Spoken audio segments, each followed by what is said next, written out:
चलिए, कल रिकॉर्डिंग हो नहीं पाई थी, इसीलिए आज से फिर से हम लोग करते हैं सांख्य कारिका वाले भाग को। और इसमें कुल मिलाकर के 70 कारिकाएं हैं। तो इस पूरे को हम लोग थोड़ा थोड़ा देख देख करके कंप्लीट कर लेंगे, ताकि 70 कारिकाओं की रिकॉर्डिंग आपको एक वीडियो में प्राप्त हो जाए। ठीक है। अब जो जो विषय होते जा रहे हैं, लगभग मान के चलिए कि दोबारा उनका इतना विस्तार से रिवीजन हो पाना संभव नहीं होगा। तो इसीलिए आप लोगों के पास एक एक चीज़ की रिकॉर्डिंग हो जाएगी तो अच्छा रहेगा रिवीजन करने के लिए। चलिए, तो शुरू करते हैं कक्षा को। शुरू से ही करते हैं क्योंकि कल की रिकॉर्डिंग हो नहीं पाई थी। तो सबसे पहली कारिका है ये। थोड़ा थोड़ा कारिका पढ़ूंगा और इसका अर्थ आपको बताता हुआ आगे बढ़ जाएंगे। तो कह रहे हैं कि दुख त्रयाभिघाता जिज्ञासा तदपघातके हेतौ दृष्टे सा पार्था चेन्नई कांतात्यंततो भावात। तो कह रहे हैं कि तीन प्रकार के दुखों का अभिघात होने पर, पीड़ित होने पर, उन दुखों से छूटने के उपाय के विषय में जिज्ञासा होती है और हमारे सामने दो उपाय प्राप्त होते हैं। तो दृष्ट उपाय अर्थात प्रत्यक्ष उपाय के उपस्थित होने पर सा अर्थात वह 25 तत्वों की जिज्ञासा का उपाय अपार्था व्यर्थ है, चेतना ऐसी बात नहीं है, क्योंकि दृष्ट उपाय में एकांतिक और आत्यंतिक अभाव देखा जाता है ना। एकांतिक अर्थात किसी भी प्रॉब्लम का सॉल्यूशन इन दृष्ट उपायों से पूरी तरह से नहीं होता। और दूसरा कह रहे हैं कि हमेशा हमेशा के लिए नहीं होता है, अपितु हमें फिर वो समस्या परेशान करती है। दूसरी कारिका में कह रहे हैं कि वैदिक उपाय के विषय में बता रहे हैं कि प्रत्यक्ष के समान ही एक वैदिक उपाय भी होता है। जैसे दृष्टवदानुश्रविकः स यविशुद्धि क्षयातिशय युक्तः तद विपरीतः श्रेयान व्यक्ता व्यक्त ज्ञ विज्ञानात्। अर्थात प्रत्यक्ष उपाय के समान ही आनुश्रविक उपाय होता है, वैदिक उपाय होता है, यज्ञ याग इत्यादि वाला उपाय होता है, जो कि अविशुद्धि क्षय और अतिशय से युक्त होता है। इसीलिए आपको आपको इन दोनों से विपरीत जो उपाय है, व्यक्त अव्यक्त और ज्ञ अर्थात पुरुष का ज्ञान प्राप्त करने वाला उपाय ही श्रेयान श्रेष्ठ मानना चाहिए। ठीक है। तो तद विपरीत अर्थात प्रत्यक्ष और हानुश्रविक उपाय से जो विपरीत है, अर्थात जो 25 तत्वों की जिज्ञासा का जो उपाय है, हमें उसी को श्रेष्ठ मानना चाहिए, क्योंकि आनुश्रविक उपाय भी अविशुद्धि क्षय और अतिशय से युक्त है। आगे बढ़ते हैं तो इसमें 25 तत्वों का इसमें काउंटिंग किया गया है। तो कह रहे हैं कि मूल प्रकृति रविकृति ही महदाद्या प्रकृति विकृतयः सप्त षोडशकस्तु विकारो न प्रकृतिर न विकृति पुरुषः। तो कह रहे हैं कि मूल प्रकृति अविकृति ही अर्थात मूल प्रकृति विकार नहीं है, अपितु ये प्रकृति है, सबका कारण है, सभी को बनाने वाली है। और कह रहे हैं कि महत अहंकार और तन्मात्राएं, ये जो 7 का समूह है, ये प्रकृति भी है और विकृति भी है। प्रकृति अर्थात किसी को उत्पन्न करने वाले हैं और विकृति अर्थात किसी से उत्पन्न हुए हैं। तो ये सभी मूल प्रकृति से उत्पन्न हुए हैं, इसीलिए ये विकृति हैं। और ये आगे भी तत्वों को उत्पन्न करते हैं, जैसे महत अहंकार को उत्पन्न करता है। अहंकार जो है ये पंच तन्मात्राओं को उत्पन्न करता है, पंच तन्मात्राएं जो है ये पंच महाभूतों को उत्पन्न करती हैं। इसीलिए ये सभी प्रकृति हैं। और विकृति इसलिए हैं क्योंकि मूल प्रकृति से महत, महत से अहंकार, अहंकार से तन्मात्राएं इत्यादि की उत्पत्ति होती है। तो ये प्रकृति भी है और विकृति भी है। षोडशकस्तु विकारो, 16 का जो समूह है, एकादश इंद्रियां और पंच महाभूत, तो इनको केवल विकार कहा गया है। और पुरुष के लिए कहा गया है कि ये न प्रकृति न विकृति, ना तो ये कारण है और ना किसी का कार्य है। ठीक है। आगे कहते हैं प्रमाणों के विषय में, दृष्टम अनुमानम आप्तवचनम च सर्व प्रमाण सिद्धत्वात् त्रिविधम प्रमाणमिष्टम प्रमेय सिद्धि प्रमाणार्थी। तो कहते हैं कि दृष्टम अर्थात प्रत्यक्ष, हनुमानम अर्थात अनुमान और आप्त वचनम अर्थात शब्द प्रमाण। तो ये तीन ही प्रमाण हमें इष्ट हैं। त्रिविधम प्रमाणम इष्टम, हम केवल तीन ही प्रमाणों को स्वीकार करना चाहते हैं, मानना चाहते हैं, क्योंकि इन तीनों से ही सभी प्रमाणों की सिद्धि हो जाती है। सर्व प्रमाण सिद्धत्वात्। अर्थात सभी प्रमाणों की सिद्धि केवल इन तीन प्रमाणों के माध्यम से ही हो जाती है, इसीलिए हम तीन ही प्रमाण मानते हैं। और प्रमेय जो हमारा 25 तत्वों का ज्ञान प्राप्त करने वाला जो विषय है, इसकी सिद्धि भी इन्हीं तीन प्रमाणों से हो जाती है। इसीलिए हमें ज्यादा की आवश्यकता नहीं है, हम केवल प्रत्यक्ष अनुमान और शब्द प्रमाण को ही मानते हैं। प्रमाणों के लक्षणों के ऊपर बात आई तो कह रहे हैं कि प्रति विषयाध्यवसाय दृष्टम त्रिविधम अनुमानमाख्यातम तत् तल्लिंग लिंगी पूर्वकम आप्त श्रुतिर आप्त वचनम तु। अर्थात हमारे समक्ष के विषयों का ज्ञान कराने वाला, है ना, प्रति विषय अर्थात हमारे इंद्रियों के समक्ष के विषयों का ज्ञान कराने वाला, उनके विषयों से जो ज्ञान, जो निश्चित ज्ञान उद्भूत होता है, उसी को दृष्ट प्रमाण कहते हैं, है ना। तो इसके अलावा ऐसा भी हो सकता है कि प्रत्येक विषय का जो ज्ञान प्राप्त कराना है, हमारे इंद्रियों से जो भी हमें प्रत्येक विषय का ज्ञान, निश्चित ज्ञान प्राप्त हो रहा है, उसी को कहेंगे दृष्ट प्रमाण, प्रत्यक्ष प्रमाण। और कह रहे हैं कि अनुमान प्रमाण कैसे होता है, तो लिंग और लिंगी पूर्वक होता है। लिंग अर्थात धुआं, लिंगी अर्थात अग्नि, है ना, साध्य।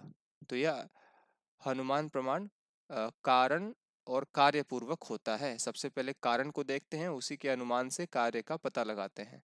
और ये जो अनुमान प्रमाण है, ये तीन प्रकार का होता है। त्रिविधम अनुमानमाख्यातम, पूर्ववत, शेषवत और सामान्यतो दृष्ट। ठीक है। पूर्ववत अर्थात पहले के कार्य को देख करके बाद का अनुमान लगाना, बादल को देख करके वृष्टि का अनुमान। शेषवत अर्थात बाद के कार्य को देख करके पहले हुई घटना का एक वो करना, अनुमान करना। जैसे बाढ़ आ गई तो उसको देख करके पता चलता है कि यहाँ बारिश हुई होगी। सामान्य तो दृष्ट का अर्थ क्या हो गया, कुछ घटनाएं सामान्य रूप से एक साथ होती हैं। जैसे एक पेड़ पर मंजरी आई तो हर जगह आपको मंजरी दिखाई देगी, ठीक है। और कहते हैं आगे शब्द प्रमाण किसे कहते हैं, तो कहते हैं आप्त। आप्त अर्थात जो आप्त पुरुष का जो वचन है, और श्रुति, श्रुति अर्थात क्या कहते हैं, वेद का जो वचन है, वो शब्द प्रमाण कहा जाता है। प्रमाणों के द्वारा किसको किसको हम लोग जानते हैं, तो कह रहे हैं कि सामान्य तस्तु दृष्टात अतीन्द्रियाणाम प्रतीति अनुमानात तस्मादपि चा सिद्धम परोक्षम आप्तागमात सिद्धम। कि सामान्य रूप से तो प्रत्यक्ष से ही आप हर एक विषय को जान जाओगे, है ना। लेकिन जो विषय हमारे हमारे इंद्रियों से दूर के हों, परे हों, उनकी प्रतीति हमें अनुमान प्रमाण से होती है। और जो तस्मादपि चा सिद्धम अर्थात हनुमान प्रमाण से भी जो सिद्ध न हो पाए, तो ऐसे परोक्ष विषयों का ज्ञान हमें आप्त प्रमाण से हो पाता है, शब्द प्रमाण से हो पाता है। अब यह है कि प्रकृति और पुरुष हमें क्यों दिखाई नहीं देते हैं, है ना। प्रकृति अर्थात मूल प्रकृति, और पुरुष अर्थात ये जो जीवात्मा है, तो इसके न दिखाने के 8 कारण बताए हैं कि ये दोनों इन इन कारणों से दिखाई नहीं देते हैं। तो सबसे पहला बताया कि अति दूरात अर्थात बहुत दूर होने के कारण से, सामीप्यात अत्यंत समीप होने के कारण से, इंद्रिय घातान अर्थात इंद्रियों के नाश होने से, मनो अनवस्थात अर्थात मन के किसी अन्य स्थान पर होने से, एकाग्र न होने से, सूक्ष्मात अर्थात सूक्ष्म होने से, व्यवधानात अर्थात किसी चीज का व्यवधान होना हो जाने से, और कह रहे हैं कि अभिभवात अर्थात जिस प्रकार से दिवस में, दिन के समय में हमें तारे नहीं दिखाई पड़ते, सूर्य के प्रकाश के कारण वे तारे अभिभूत हो जाते हैं, ढक लिए जाते हैं। इसी प्रकार से प्रकृति और पुरुष भी भिन्न भिन्न विकारों के द्वारा ढक लिया गया है, इसलिए हमें ये दिखाई नहीं देते हैं। और कहते हैं समाना विहाराच अर्थात प्रकृति अपने विकृति के अंदर, ये जो 23 तत्वों का जो विकार है, उसके अंदर इतने ज्यादा अच्छे से घुल मिल गई है ना, कि उसको हम लोग नहीं पहचान पाते हैं कि इसमें प्रकृति का अंश क्या है और विकृति क्या है। सबको हम लोग केवल विकृति को ही प्रकृति मान लेते हैं, ठीक है। पुरुष भी इसी प्रकार से हमारे शरीर में इतना ज्यादा समाया हुआ है कि हम लोग अ, शरीर को ही सब कुछ मान बैठते हैं। आगे बढ़ते हैं। तो आगे कह रहे हैं कि इनकी उपलब्धि और अनुपलब्धि का कारण क्या है, क्यों ये चीजें प्राप्त नहीं होती हैं। तो कह रहे हैं कि सूक्ष्म्यात् तत् अनुपलब्धि ही अर्थात अत्यंत सूक्ष्म होने के कारण से इनकी उपलब्धि नहीं होती है। लेकिन इनका न अभावात अर्थात इनका अभाव नहीं है। इनके कार्यों से इनकी उपलब्धि की जाती है। और महत, अहंकार इत्यादि जो 23 तत्व हैं इसी प्रकृति के कार्य हैं, जो कुछ प्रकृति के कुछ समान गुणों से युक्त दिखाई पड़ते हैं और कुछ प्रकृति के गुणों से विपरीत गुण उसमें दिखाई पड़ता है। ठीक है, आगे बढ़ते हैं। तो आगे इसमें इसी प्रकार से सत्कार्यवाद की बात भी आती है। सत्कार्यवाद किसे कहते हैं? तो कहते हैं कि सत्कार्यवाद अर्थात कारण जो है अपने कार्य में, है ना, कार्य जो है अब अपने कारण में विद्यमान है, पूर्व से ही विद्यमान है, इसी को कहते हैं सत्कार्यवाद।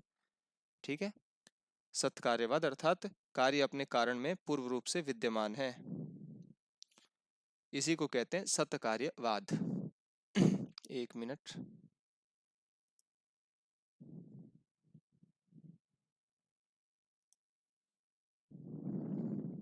एक मिनट।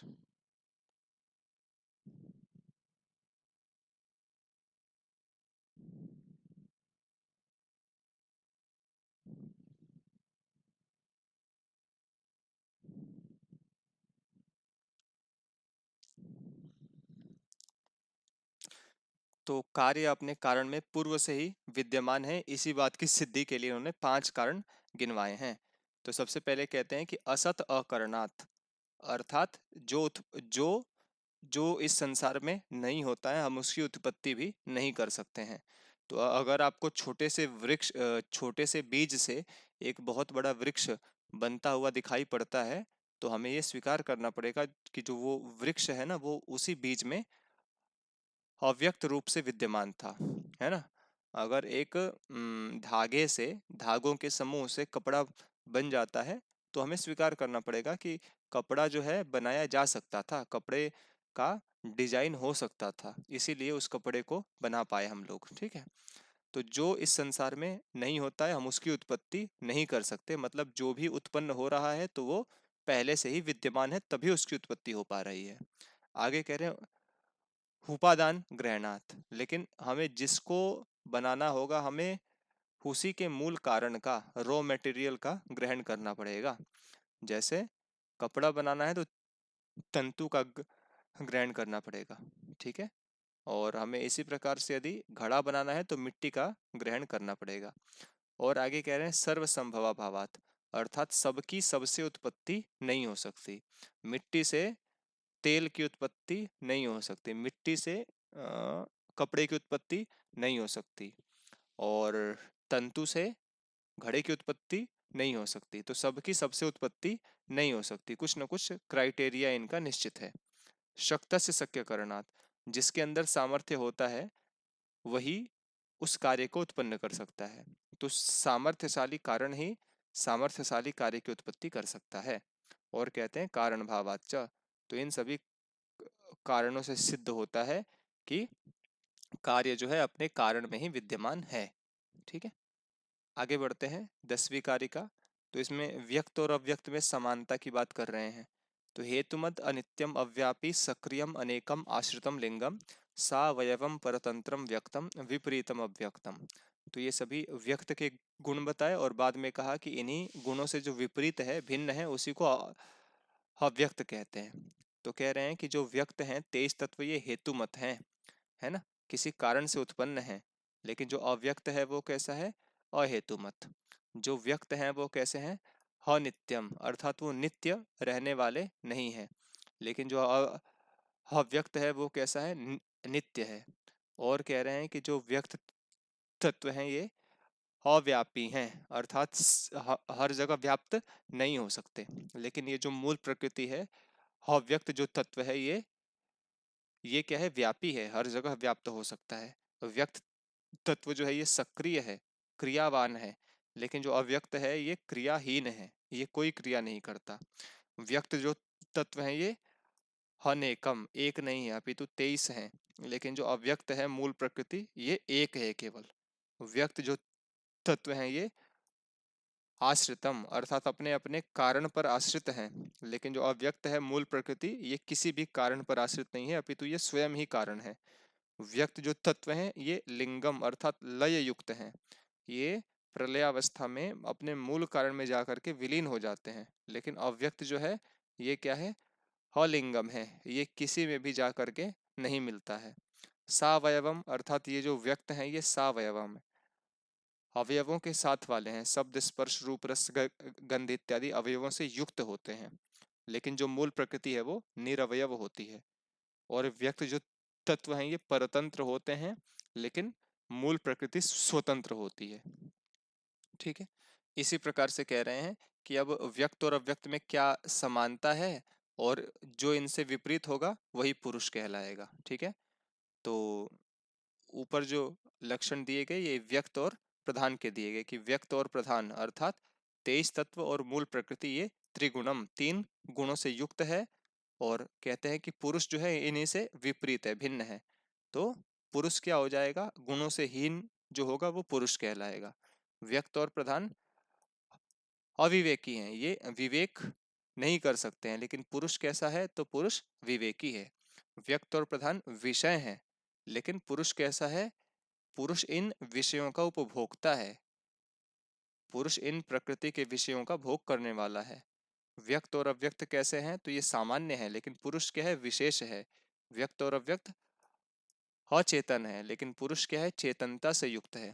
व्यक्त और प्रधान कैसे, व्यक्त और अ, अव्यक्त कैसे हैं, तो ये प्रसव धर्मी है, किसी को उत्पन्न करने वाले हैं, लेकिन जो पुरुष है ये किसी को भी उत्पन्न नहीं करने वाला है, अप्रसव धर्मी कहलाता है।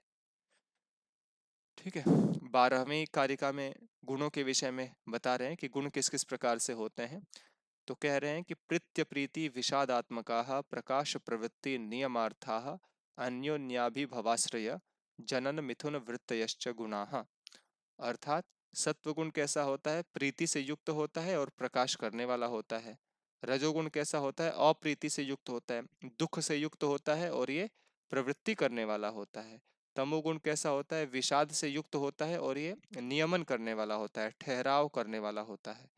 तो ये अन्योन्य अर्थात एक दूसरे को क्या करते हैं, अभिभव, अभिभव का मतलब एक दूसरे को दबा लेते हैं, ढक लेते हैं। ठीक है, एक दूसरे को ढक लेते हैं, कभी एक गुण हावी, कभी एक गुण हावी हो जाता है, कभी एक गुण हमें दिखाई पड़ता है, कभी दूसरा गुण हमें दिखाई पड़ता है, कभी तीसरा दिखाई पड़ता है। ठीक है, तो एक सामने आ जाता है, बाकी सभी पीछे हो जाते हैं, फिर एक हमारी आंखों के सामने आ जाता है, बाकी सभी पीछे हो जाते हैं। तो ये एक दूसरे को अभिभूत करते हैं, दबाते रहते हैं। ठीक है, और अन्योन्य आश्रय अर्थात ये सभी एक दूसरे के आश्रय कहे जाते हैं, है ना। सत्व गुण है तो वह रजो गुण का आश्रय होगा, रजो गुण है व्यक्ति ने बहुत सारा कर्म कर लिया तो वह थक जाएगा, तो तमोगुण हावी हो जाएगा। तो ये एक दूसरे के आश्रय हैं। जनन अर्थात एक दूसरे को उत्पन्न करते हैं, सत्वगुण रजोगुण को, रजोगुण तमोगुण को उत्पन्न करता है। मिथुन, मिथुन मतलब ये एक दूसरे से जुड़े हुए हैं, सत्वगुण है तो रजोगुण भी आएगा, रजोगुण है तो फिर तमोगुण भी आता है। तो इन इन वृत्तियों वाले ये गुण होते हैं। और आगे कह रहे हैं कि इन गुणों का स्वरूप कैसा है, तो कह रहे हैं कि सत्वम लघु प्रकाशकम इष्टम उपष्टंभकम चलम चरजः गुरु वर्णकमेव तमः प्रदीपवच्चार्थतो वृत्ति। तो इसमें कह रहे हैं कि सत्वगुण कैसा होता है, लघु होता है और प्रकाशक होता है। लघु अर्थात हल्का होता है और प्रकाश करने वाला होता है। रजोगुण कैसा होता है, उपष्टंभन करने वाला होता है और गतिशील होता है। उपष्टंभन करना अर्थात जैसे बैल जो होता है वो बैल को देख करके भड़क जाता है, वैसे ही। और तमोगुण कैसा होता है, तो ये गुरु अर्थात भारी होता है, और ये वर्णकम आवरण वाला होता है, ऐसा लगता है कि हमारे ऊपर कुछ आवरण हो गया, कुछ हमारे ऊपर अ, कुछ समा गया है हमारे अंदर, ऐसा हमें प्रतीत होता है। तो ये सभी प्रदीपवत चार्थता वृत्ति अर्थात ये दीपक के समान ये वृत्ति वाले होते हैं।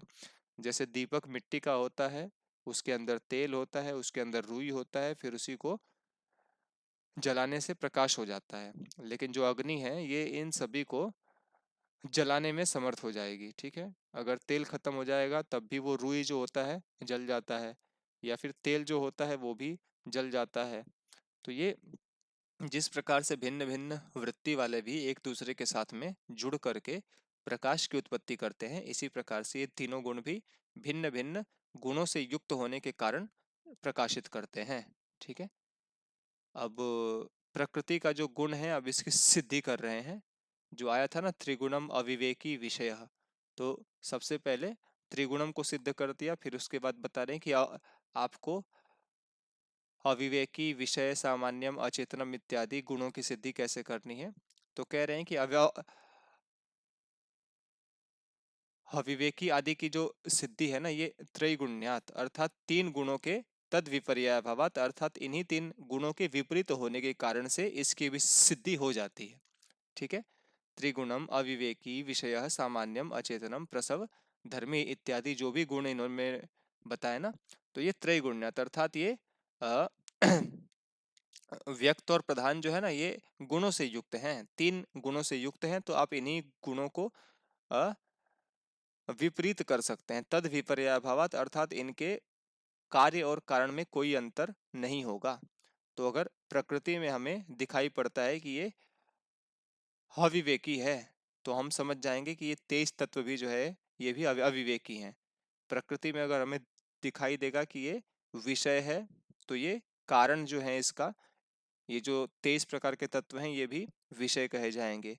इसी प्रकार से सामान्यम अचेतनम प्रसव धर्मी यदि प्रकृति है, तो फिर इसकी जो विकृति है 23 प्रकार का, इसमें भी ये गुण दिखाई पड़ेगा। तो प्रकृति और विकृति में उसमें कोई भी विपरीत नहीं होता है, इसमें कोई भी कार्य और कारण में किसी भी प्रकार का विपर्य नहीं देखा जाता है। और कहते हैं कि कारण गुणात्मकत्वात् कारण जिन जिन गुणों से युक्त होगा, कार्यस्य अर्थात कार्य भी उन्हीं उन्हीं गुणों से युक्त कहा जाएगा। तो इसी प्रकार से अव्यक्तम सिद्धम, तो इसी प्रकार से उन उन गुणों से युक्त क्या कहलाएगा, अव्यक्त की सिद्धि हो जाती है। ठीक है। तो अविवेकी इत्यादि की सिद्धि जो होती है वो इन तीन गुणों से युक्त होने के कारण से देखी जाती है, क्योंकि प्रकृति और विकृति में कोई अंतर नहीं होता है। प्रकृति जिन जिन गुणों से युक्त होती है, विकृति अर्थात 23 प्रकार के जो तत्व होते हैं वे भी उन उन गुणों से युक्त होते हैं। जैसे एक वस्त्र है, तो एक वस्त्र के अंदर एक धागे का जो कलर है, तो उसी धागे का कलर क्या हो जाएगा, वस्त्र का भी कलर माना जाता है। तो इसी प्रकार से जो जो गुण तेज तत्वों में है वही मूल प्रकृति में भी होते हैं। आगे बढ़ते हैं। आगे इसमें कह रहे हैं कि अब आगे ये जो मूल प्रकृति है अव्यक्त है, तो इसकी सिद्धि कैसे करते हैं, इसको क्या किन किन कारणों से इसका अनुभव होता है।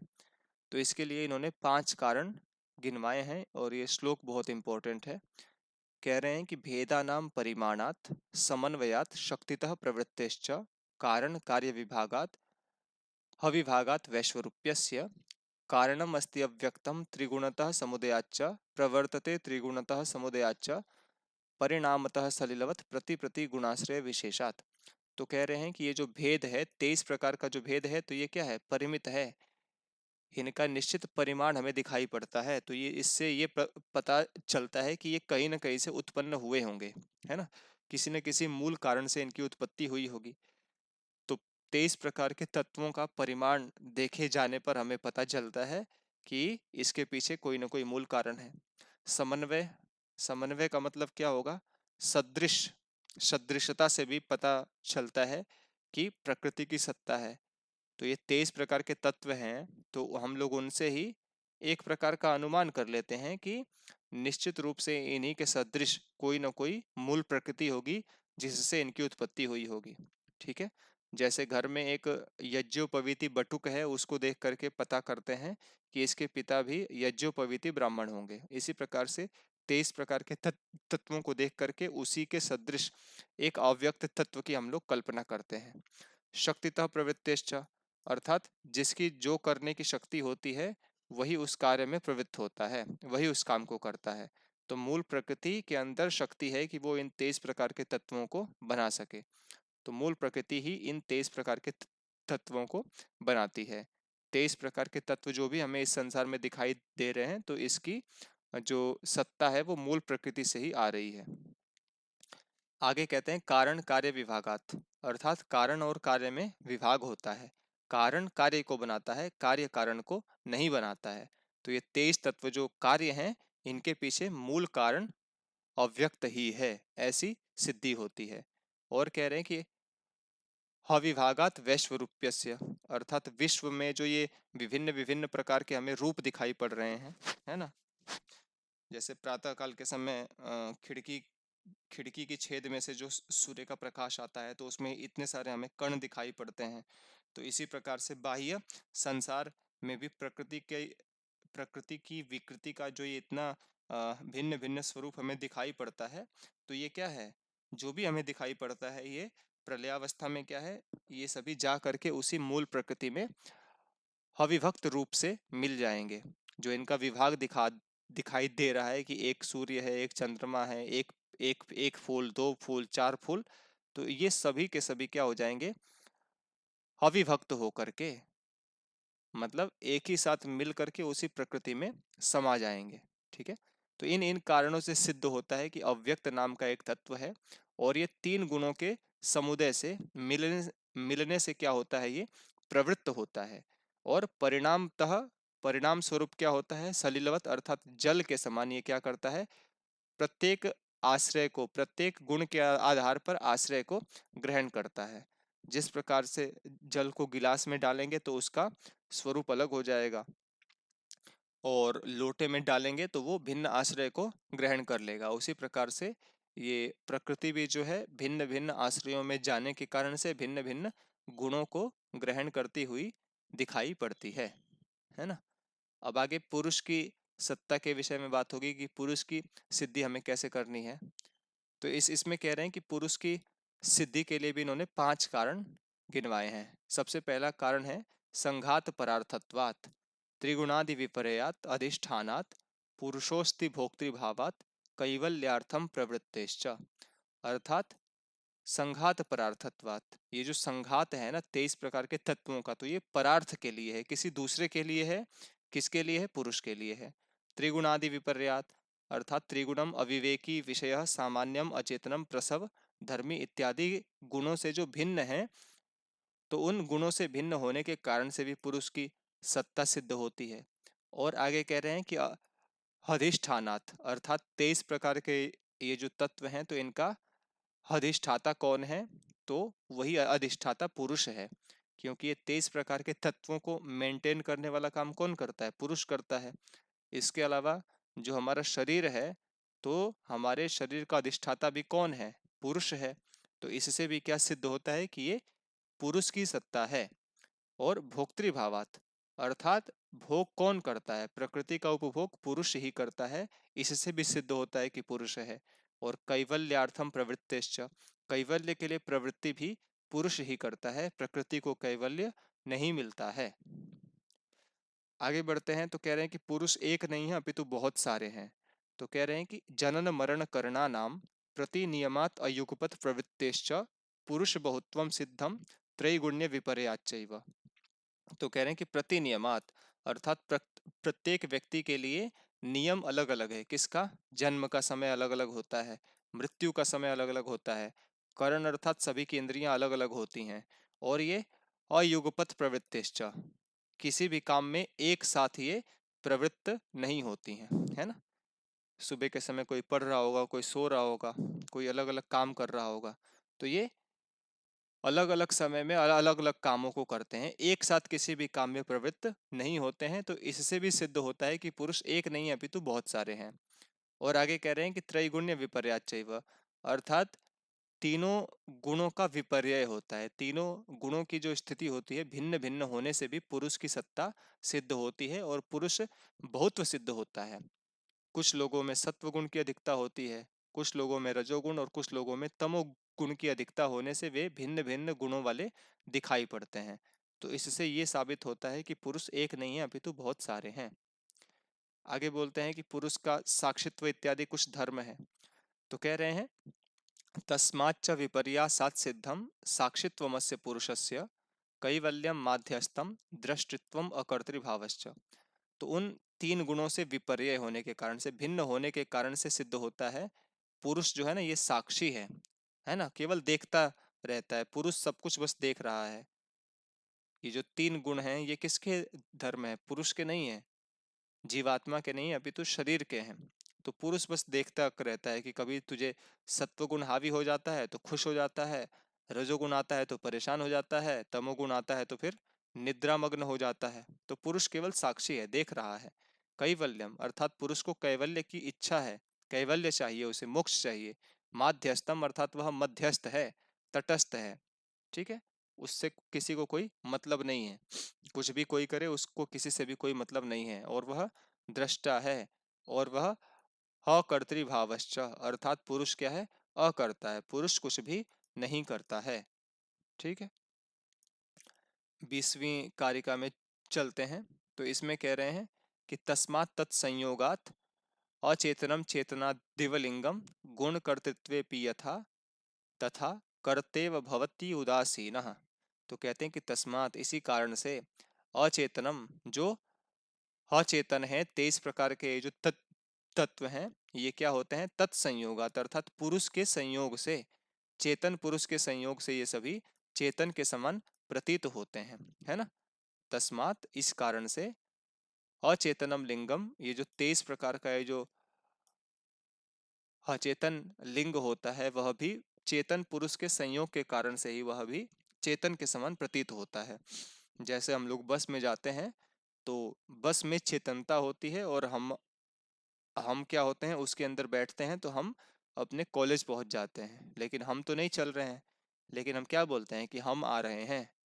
तो वह भी क्या होता है, ये जो पुरुष है ये चेतन है, और ये जो व्यक्त तत्व हैं 23 प्रकार के लिंग जो हैं ये अचेतन है, लेकिन ये भी पुरुष की चेतनता के कारण से ये भी चेतन के समान प्रतीत होते हैं। तो इसी प्रकार से गुण कर्तृत्वे यथा तथा कर्तेव भवति उदासीनः अर्थात पुरुष के अंदर भी जो ये गुण है ना वो करता है, वो कर्मों को करने वाले हैं।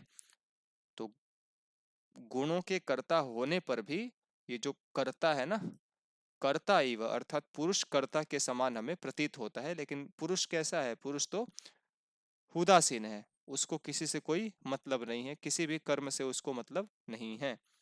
कर्ता कौन है, तो कर्ता गुण है, गुण करते हैं। सत्वगुण ज्यादा होगा तो अच्छे अच्छे काम करेगा, रजोगुण ज्यादा होगा तो अपनी सारी गतिविधियों को करता है, तमोगुण हावी होगा तो वह अंधकार से युक्त कार्यों को करता है। आगे इसी प्रकार से कह रहे हैं कि प्रकृति और पुरुष का संयोग क्यों होता है। ठीक है, प्रकृति और पुरुष का संयोग क्यों होता है, तो इसमें बोल रहे हैं कि पुरुषस्य दर्शनार्थम कैवल्यार्थम तथा प्रधानस्य पंगबंधवत उभयोरपि संयोगस्तत्कृतः सर्ग। तो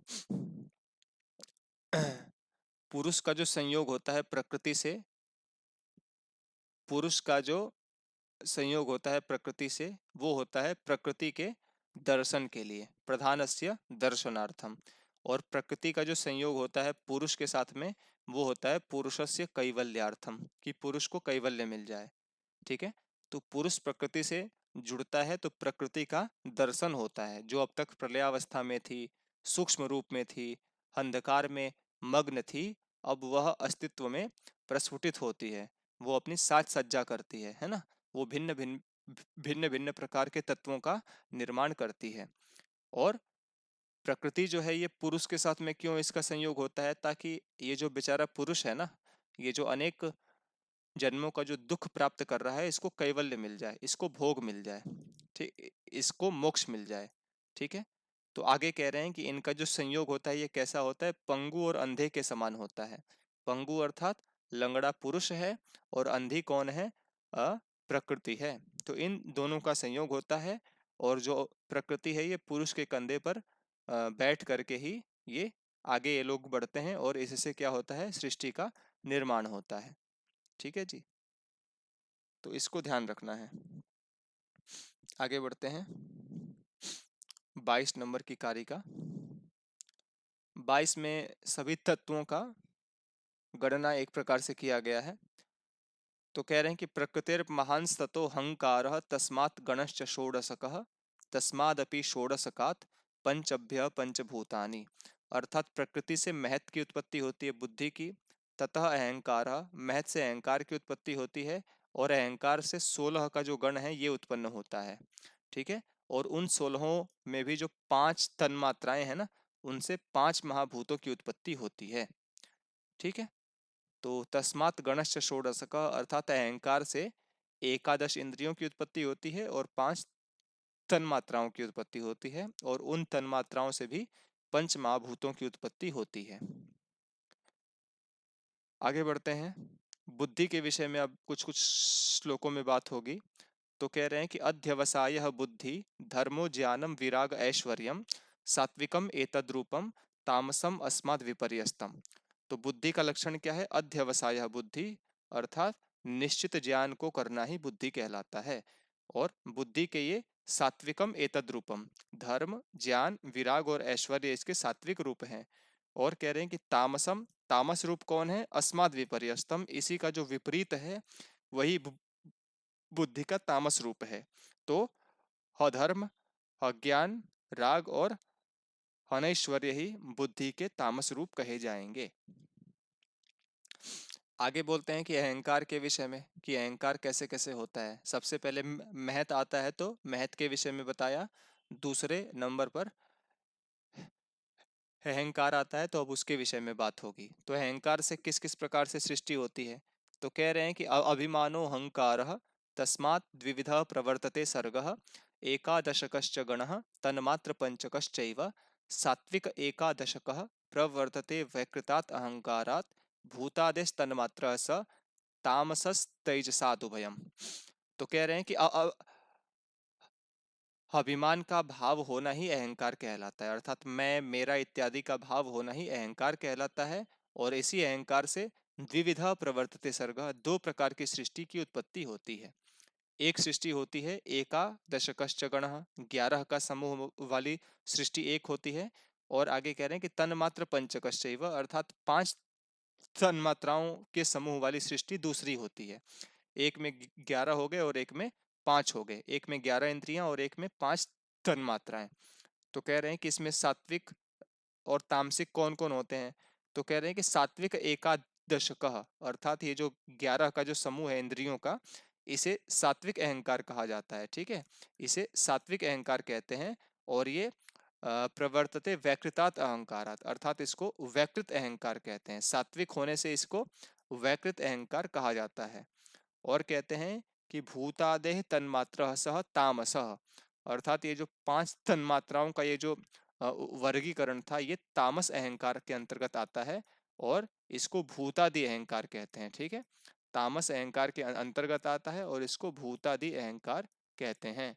ठीक है, और कहते हैं रजोगुण किस में होता है? तो कह रहे हैं कि तेजसात उभयम, अर्थात रजोगुण तो दोनों में व्याप्त होता है, कभी सात्विक में कभी तामसिक में, दोनों में रजोगुण दिखाई पड़ता है। तो इस प्रकार से इसको याद कर लेना है। आगे बढ़ते हैं। अब आगे इंद्रियों का निरूपण किया जा रहा है कि इंद्रियां किस किस प्रकार से कार्य करती हैं, किस किस प्रकार की होती हैं, कौन कौन सी होती हैं। तो कह रहे हैं कि बुद्धिन्द्रियाणि चक्षु श्रोत्र घ्राण रसन त्वगाख्यानि वाक् पाणिपाद पायुपस्थानि। और आगे कह रहे हैं कि कर्मेन्द्रियाण्याहुः उभयात्मकम मत्र मनः संकल्पकम इंद्रियम च साधर्म्यात् गुण परिणाम विशेषात् नानात्वम बाह्य भेदाश्च। तो कह रहे हैं कि बुद्धिन्द्रियाणि, अर्थात ज्ञान इंद्रियां कौन कौन सी होती हैं? चक्षु श्रोत्र घ्राण रसन त्वक, इस नाम से जो होती हैं वही बुद्धिन्द्रियां होती हैं, ज्ञान इंद्रियां होती हैं। कर्म इंद्रियां कौन कौन सी होती हैं? वाक, पाणी, पाद, पायु और उपस्थ, ये सभी क्या होते हैं? कर्म इंद्रियां होते हैं। नेक्स्ट कह रहे हैं कि मन कैसा होता है? तो मन कह रहे हैं कि उभयात्मकम, अर्थात मन दोनों में विद्यमान होता है, कभी वह ज्ञानेंद्रिय का काम करता है और कभी वह कर्मेंद्रिय के साथ मिलकर के कार्य करता है। और मन कैसा होता है? संकल्पकम इंद्रियम च साधर्म्यात्, है ना। तो साधर्म्यात् को पहले लेंगे कि इन दोनों के गुणों से युक्त होने के कारण से, समान धर्म होने के कारण से ये उभयात्मक होता है और ये संकल्प विकल्पात्मक करने वाला होता है ना। कभी यह संकल्प को करता है, कभी यह विकल्प को करता है। और कह रहे हैं कि गुण परिणाम विशेषात, अर्थात गुणों के विशेष परिणामों के कारण से नानात्वम, अर्थात इसके अनेक प्रकार के और बाह्य भेद होते हैं। ठीक है, तो सांख्य कारिका जो है ना, सांख्य दर्शन के प्रवेश के रूप में लिखा हुआ एक ग्रंथ है, इसीलिए इसमें बस छोटा छोटा संकेत रूप में कुछ कुछ बातें आपको बताई हैं कि ये जो मन है तो इसके अंदर भी विशेष प्रकार के गुणों का परिणाम होता है, फिर इसके नानात्व अर्थात बहुत सारे और बाह्य भेद हो जाते हैं। ठीक है, तो अब ये नानत्व भेद कौन से हैं, बाह्य भेद कौन से हैं, ये सभी हमें कहाँ मिलेगा, ये हमें मूल जो है सांख्य दर्शन उसमें हमें प्राप्त होगा। ठीक है, आगे हम लोग चलते हैं 28वीं कारिका पर। 28वीं कारिका में कहते हैं कि इनका कार्य क्या है। तो कह रहे हैं रूपादिषु पंचानाम आलोचना मात्र इष्यते वृत्ति ही वचनादान विहरणोत्सर्ग आनंदाश्च पंचानाम। अर्थात जो ये जो चक्षु इत्यादि हैं तो उनका क्या है, आलोचनम इत्यादि ही इनका गुण है। तो जो रूप इत्यादि हैं, रूप इत्यादि में अर्थात चक्षु श्रोत्र घ्राण रसन त्वक, तो चक्षु का हो जाएगा देखना दर्शन, श्रोत्र का क्या हो जाएगा श्रवण, चक्षु श्रोत्र घ्राण, घ्राण का क्या हो जाएगा गंध, है ना, चक्षु श्रोत्र घ्राण, रसन का क्या हो जाएगा रस की अनुभूति करना, और चक्षु श्रोत्र घ्राण रसन त्वक, त्वक का क्या हो जाएगा स्पर्श करना। तो ज्ञान इंद्रियों का तो बस इतना ही विषय है ना, आंख का देखना, कान का सुनना, त्वचा का स्पर्श करना, नासिका का सूंघना। ठीक है, और आगे कर्म इंद्रियों के विषय में बता रहे हैं। तो कर्म इंद्रियों में वाक आया था, वाक का है विषय वचन। दूसरा है पानी, पानी का मतलब आदान, कुछ ग्रहण करना लेना। और तीसरा आया था वाक पानी पाद, पाद का मतलब विहरण, पैर से हम लोग कहीं जाते हैं। और कहते हैं उत्सर्ग, अर्थात पायु, मल द्वार का क्या विषय है, तो उसका उत्सर्ग, मल त्याग करना। और कहते हैं आनंद, अर्थात उपस्थ का क्या विषय है, जननेन्द्रिय का विषय है, जनन जननेन्द्रिय का विषय है आनंद, अर्थात आनंद प्राप्त करना। ठीक है जी, तो इस प्रकार से हमने 28 कारिका का भाग देखा। आगे थोड़ा सा बढ़ते हैं, 30 के बाद थोड़ा सा स्पीड कम कर लूंगा मैं। अभी ये पहले अभी हम लोग पढ़ चुके हैं ना, तो इसको रिकॉर्डिंग के पर्पज से मैं बता रहा हूँ, ताकि एक बार आप लोगों के पास जो है ना 1-1.5 घंटे की रिकॉर्डिंग में पूरी 70 कारिकाएं सेव हो जाए। तो अब कहते हैं कि असामान्य और सामान्य वृत्ति कौन कौन सी होती है ना। तो कहते हैं कि स्वालक्षण्यम वृत्तिस्त्रयस्य शैषा भवति असामान्य सामान्य करण वृत्ति ही प्राणाद्या वायवः पंच। तो कहते हैं कि त्रयस्य त्रयस्य वृत्ति ही, अर्थात बुद्धि अहंकार और मन की जो वृत्ति होती है ना, वो उनका लक्षण ही होती है स्वालक्षण्यम। जैसे बुद्धि के लिए कहा गया अध्यवसाय बुद्धि, तो ये इसका लक्षण है, तो यही इसकी वृत्ति भी होती है। ठीक है, बुद्धि की वृत्ति भी है निश्चित ज्ञान को करना, और बुद्धि का लक्षण भी है निश्चित ज्ञान को करना। और दूसरा अहंकार है, तो अहंकार का जो लक्षण था वो क्या था, अभिमानो अहंकार, अर्थात अभिमान करना ही अहंकार होता है, तो अब अभिमान करना ही उसकी वृत्ति भी हो जाएगा। मन का क्या है संकल्प विकल्प करना, तो संकल्प विकल्प करना उसका लक्षण है, और संकल्प विकल्प करना उसकी वृत्ति भी कहलाएगा। और ये वृत्ति कैसी होती है असामान्य, अर्थात ये असामान्य होती है। बुद्धि की वृत्ति केवल बुद्धि के पास ही होगी और किसी के पास नहीं होगी। जो अहंकार के पास जो गुण है वो केवल यही कर सकता है और कोई नहीं कर सकता। मन के पास भी जो गुण है केवल मन ही उसको कर सकता है और कोई भी नहीं कर सकता। लेकिन कुछ ऐसे हैं प्राण अपान व्यान समान उदान आदि जो पंच प्राण कहे जाते हैं, तो इनकी वृत्ति जो है ये समान कही जाती है, सामान्यकरण वृत्ति कही जाती है ना, सामान्य वृत्ति कही जाती है। प्राण जो होता है संपूर्ण शरीर में काम काम करता है, प्राण अपान व्यान समान उतान इत्यादि संपूर्ण शरीर में ये कार्य करने वाले हैं, इसीलिए इनको सामान्य करण वृत्ति कहा जाता है, कि इनकी वृत्ति जो है सामान्य है, इनका व्यवहार जो होता है सामान्य होता है, विशेष नहीं होता है। किसी का अनम्यूट हुआ है, कोई कुछ कहना चाहता है? चलिए म्यूट रखिए थोड़ी देर और, 6:30 बज रहे हैं, 7:30 तक खत्म हो जाएगा ये। अब कह रहे हैं वृत्तियों में भी क्या होता है ना, कुछ वृत्तियां सामान्य होती हैं और कुछ बाद में होती हैं, क्रमशः होती हैं। तो युगपत चतुष्टयस्य तु वृत्ति ही क्रमशः, महोदय वृत्ति अर्थात? वृत्ति अर्थात उसका व्यवहार, उसका कार्य, है ना। मन की वृत्ति का मतलब क्या हो गया, मन का कार्य, मन कैसे कार्य करता है, संकल्प विकल्प करके कार्य करता है ना। तो वृत्ति मतलब व्यवहार या वृत्ति मतलब कार्य। बुद्धि की वृत्ति मतलब बुद्धि का कार्य।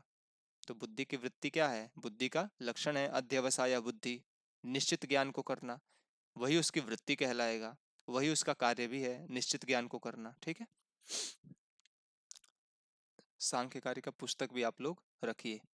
पुस्तक नहीं अरेंज हो पा रहा है, वैसे तो अरेंज कर लेना चाहिए, नहीं हो पाता है तो फिर पीडीएफ वगैरह से भी आप लोग थोड़ा बहुत पढ़ सकते हो, क्योंकि हम लोग तो नेट के हिसाब से पढ़ रहे हैं ना, तो ऊपर ऊपर से बस पढ़ रहे हैं, ज़्यादा गहराई में नहीं जाएंगे। चलो आगे बढ़ते हैं 30वीं कारिका में।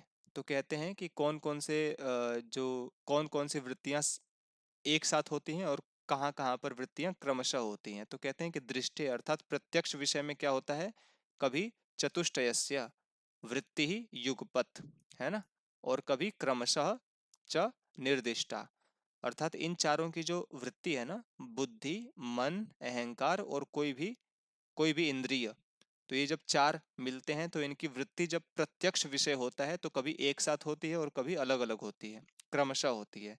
जैसे हमने एग्जाम्पल लिया था कि सुबह के समय में प्रकाश में हमें यदि सांप दिखाई देगा तो चारों वृत्तियां एक ही साथ काम करेंगी। जो इंद्रिय है तुरंत देखेगी, मन तुरंत डिसीजन करेगा कि ये सांप है, जो अहंकार है ये भी फाइनल करेगा कि हाँ बिल्कुल ये तो सांप ही है, बुद्धि फिर बोलेगी कि फिर भागो यहाँ से, जल्दी से यहाँ से दौड़ करके भाग जाओ दूर।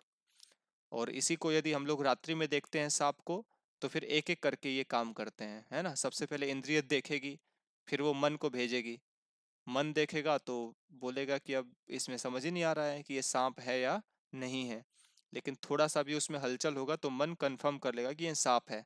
फिर आगे वाले जो अहंकार है उसको भेजता है कि अब तुम भी देख लो, कोई कसर बाकी रह गई हो तो फिर वो फाइनल करके बुद्धि के पास भेजता है, बुद्धि बोलती है कि हाँ ये सांप ही है, यहाँ से चले जाना चाहिए। तो इतना विलंब होता है, कभी क्रमशः का मतलब इतना विलंब भी होता है। दृष्ट विषय है, सामने वाला विषय है, फिर भी उस समय मतलब उस समय क्या था, अंधकार था, इसीलिए इतना क्रमशः इसको डिसीजन लेना पड़ा।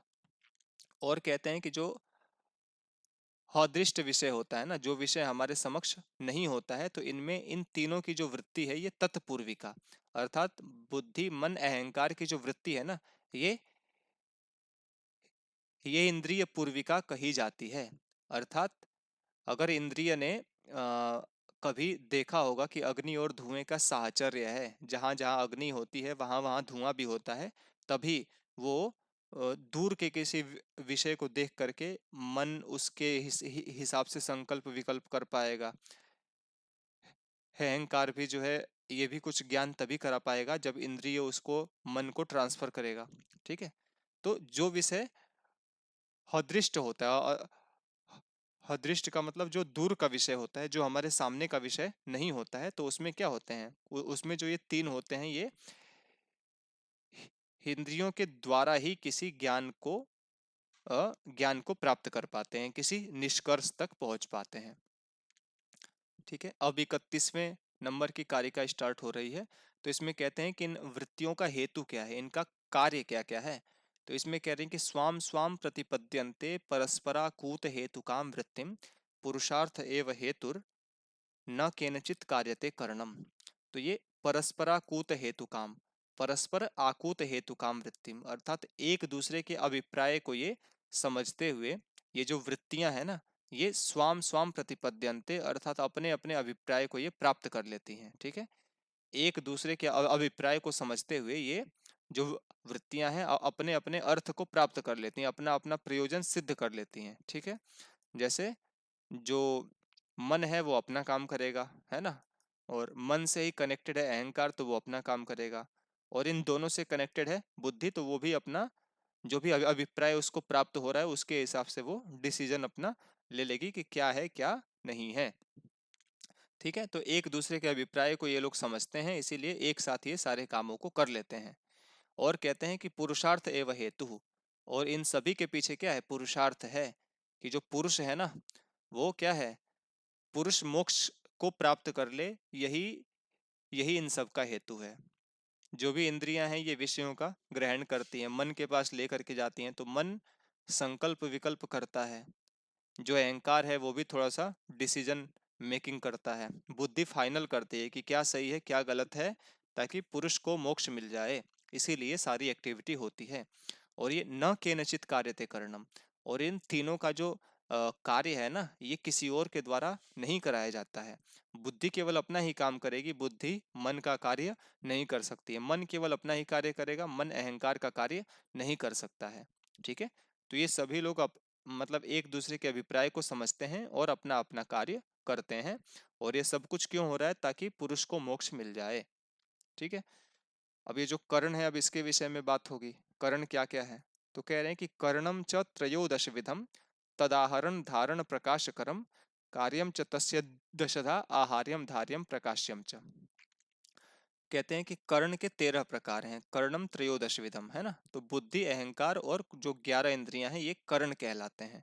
तो ये किस प्रकार के हैं? तो आहरण अर्थात कुछ लेना, धारण अर्थात कुछ धारण करना, और प्रकाश करम अर्थात प्रकाशित करना, इस गुण से युक्त हैं।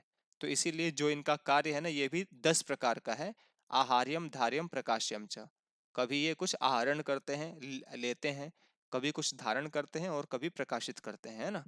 तो आहार्य और धार्य जो होता है ना, ये सभी जो है कर्मेंद्रियों के कार्य हैं, है ना। कर्मेंद्रियों के माध्यम से ही हम कुछ न कुछ ग्रहण करते हैं, कुछ लेते हैं, रखते हैं।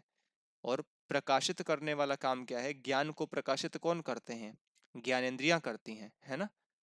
जो हमारे चक्षु, श्रोत्र, घ्राण, रसन, त्वक है, यही क्या करती हैं? सामने के विषयों का जो ज्ञान है उसका प्रकाश करती हैं। ठीक है, तो ये आहार्यम और धार्यम कर्मेंद्रियों का विषय मानिए, कार्य मानिए, और जो प्रकाशित करने वाला काम है ये ज्ञानेंद्रिय का मानना चाहिए।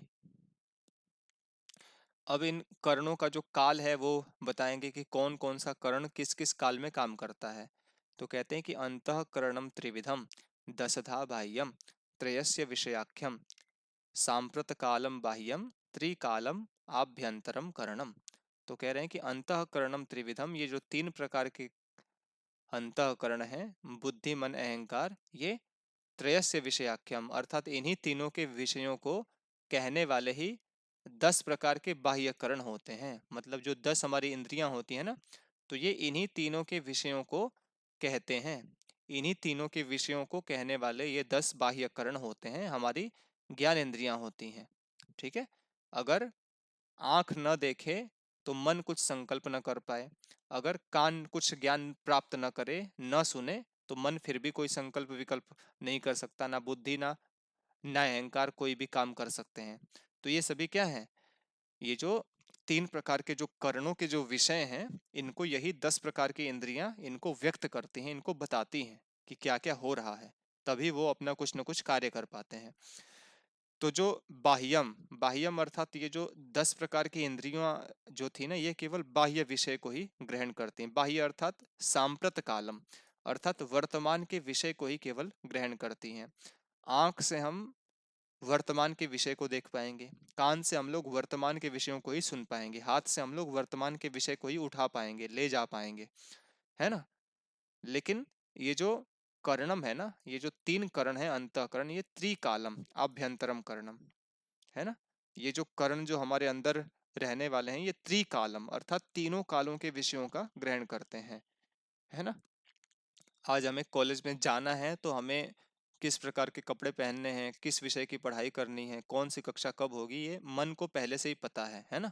बाद के भी विषयों का हम लोग ज्ञान प्राप्त कर लेते हैं, पास्ट का भी हम लोग ज्ञान प्राप्त कर लेते हैं कि पास्ट में ऐसा किया था तो ऐसा हुआ था, तो इस बार भी अगर मैं ऐसा करूंगा तो मुझे कल जा करके ये फल मिलेगा। तो ये जो अंतःकरण होते हैं, ये तीनों कालों के विषयों का ग्रहण करते हैं।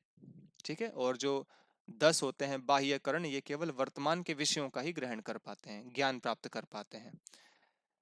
अब इंद्रियों के विषयों को बता रहे हैं कि इंद्रियों के विषय कौन कौन से हैं। तो कह रहे हैं कि बुद्धिन्द्रियाणि तेषां पंच विशेषा विशेष विषयाणि वाग् भवति शब्द विषया शेषाणि तो पंच विषयाणि। तो कह रहे हैं कि जो ये बुद्धि इंद्रियां है ना, बुद्धि इंद्रियां अर्थात ये जो ज्ञान इंद्रियां हैं, तो इनके विशेष और अविशेष विषय हैं। ठीक है, विशेष और अविशेष इनके विषय हैं।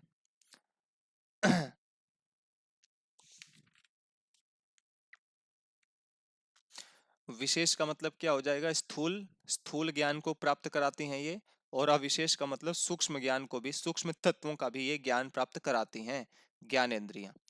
ठीक है। और आगे कह रहे हैं कि वाक भवति शब्द विषया, जो वाक है ना, वाक जो कर्मेंद्रिय है, ये केवल शब्द विषय का ही ग्रहण कराती है। लेकिन जो शेषाणी तो पंच विषयाणी, शेष जो कर्मेंद्रिया बची हैं, पाणी पाद पायु उपस्थ इत्यादि, ये पांचों विषयों का ज्ञान प्राप्त कराती हैं। पांच विषय अर्थात शब्द स्पर्श रूप रस गंध, ठीक है। इन पांचों का ज्ञान होता है पाद से, पायु से, उपस्थ इत्यादि से, इन पांचों का ज्ञान प्राप्त करता है। जैसे जो हमारा पैर है, जो हमारा पैर है वो कहीं अगर चल रहा है, पृथ्वी पर कहीं चल रहा है, तो पैर से भी क्या होता है, पैर से भी स्पर्श होता है। थोड़ा सा पैर को पीटने लगे तो आवाज भी होगी, है ना, शब्द भी होगा, रूप भी उसका हमें पैर से अनुभव होता है कि जमीन कहीं पर बिल्कुल बराबर है, कहीं पर पथरीली है, कहीं पर उसमें कांटे हैं, है ना। और इसी प्रकार से उसका स्पर्श भी हमें दिखाई पड़ता है। तो शेष जो भी कर्मेंद्रियां हैं, पाणी पाद पायु उपस्थ, ये सभी क्या हैं, पांचों विषयों का ग्रहण करती हैं। लेकिन जो वाक होता है ना, जो वाणी होती है, ये केवल शब्द विषय को ही केवल ग्रहण करती है। वाणी का केवल एक ही काम है, शब्द को बोल पाना, ठीक है। लेकिन जो हाथ पैर हैं, ये और भी काम कर सकते हैं। आगे बढ़ते हैं इसमें। तो आगे कहते हैं 35 नंबर की कारिका में कर्ण का जो स्वरूप है ये कैसा है। तो कह रहे हैं कि शांतः कर्णा बुद्धि सर्वम विषयम अवगाहते यस्मात् तस्मात् त्रिविधम कर्णम द्वारी द्वाराणि शेषाणि। तो शांतः कर्णा बुद्धि अर्थात अंतःकरण के साथ में जब बुद्धि युक्त हो जाती है ना, अंतःकरण अर्थात मन और अहंकार के साथ में जब बुद्धि युक्त हो जाती है, तो ये सर्वम विषयम सभी विषयों को यस्मात् गाहते, यस्मात् अवगाहते, जिससे ग्रहण करती है, समस्त विषयों का जिससे ग्रहण करती है, ठीक है। तो तस्मात् इसीलिए त्रिविधम कर्णम द्वारी, इन तीन कर्णों को द्वारी कहा गया है, मतलब द्वार का मालिक, और शेषाणी द्वाराणी, शेष को द्वार कहा गया है, ठीक है। तो बता रहे हैं कि बुद्धि इन सभी कर्णों के साथ में मिल करके, मन और अहंकार के साथ में मिल करके ही क्या करती है, समस्त विषयों का ज्ञान समस्त इंद्रियों से प्राप्त करती है, ठीक है। बुद्धि मन और अहंकार के साथ में मिल करके जो भी समस्त ज्ञान है बाहर के, ये सभी केवल इंद्रियों से ही प्राप्त करती है। इसीलिए ये जिससे प्राप्त कर रही है, वे सभी लोग द्वार कहे जाएंगे, द्वार। अगर उनका अस्तित्व न होता तो ज्ञान का प्रवेश हमारे पास हो ही नहीं पाता। लेकिन ये जो तीन हैं, ये द्वारी कहे जाते हैं। द्वारी मतलब द्वार के स्वामी, ठीक है। जैसे आप लोग ताजमहल देखने जाओ, तो जो ताजमहल का जो गेट है ना, वो क्या है, द्वार है। इसी में प्रवेश करके ही आप अपने ताजमहल तक पहुंच पाओगे। तो इसी प्रकार से जो भी हमारी इंद्रियां हैं, ये सभी क्या है, द्वार हैं। द्वार से ही विषयों का प्रवेश होता है, ज्ञान का प्रवेश होता है। और निष्कर्ष कहाँ निकलता है, कहाँ पर इनको जाना होता है, तो द्वारी के पास जाना होता है। बुद्धि अहंकार और मन के पास ही इनको जाना होता है, इसीलिए ये लोग द्वार के स्वामी होते हैं। समस्त ज्ञान इन्हीं के पास में जाता है।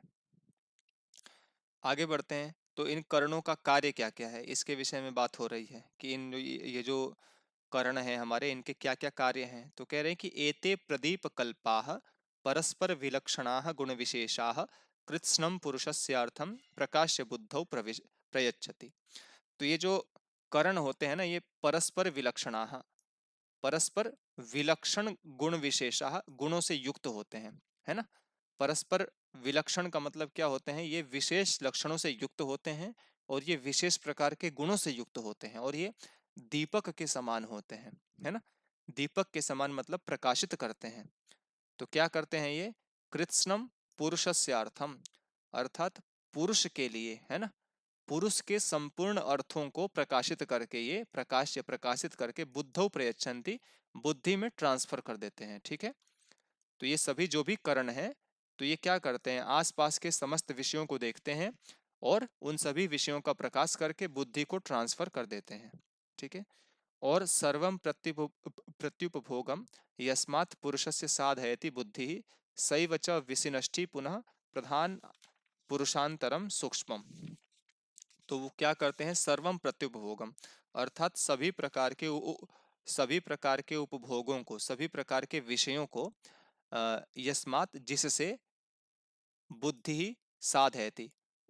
सर्वम प्रत्युपभोगम, सर्वम अर्थात सभी प्रकार के पुरुषस्य उपभोगम, पुरुष के विषयों को जिसके द्वारा बुद्धि सिद्ध करती है ना। तो वही क्या करती है, सही वचा विशिनष्टि, वही अ, विशिनष्टि अर्थात प्रकट करती है। क्या प्रकट करती है, तो प्रधान पुरुषांतरम सूक्ष्मम, अर्थात प्रधान और पुरुष के बीच में जो सूक्ष्म अंतर है, अंतर अर्थात भेद है, उसको बुद्धि ही प्रकट करती है। बुद्धि ही हमको बार बार बताती है कि हम जो हैं ये केवल पुरुष हैं, हमारा तो क्या है 70-80 साल में हमें भिन्न एक प्रकार का शरीर प्राप्त हो जाने वाला है। और ये जो प्रकृति है ये हमेशा रहने वाली नहीं है। प्रकृति तो बस हमारे उपभोग के लिए, हमारे हमारे दैनिक व्यवहार को चलाने का एकमात्र साधन है।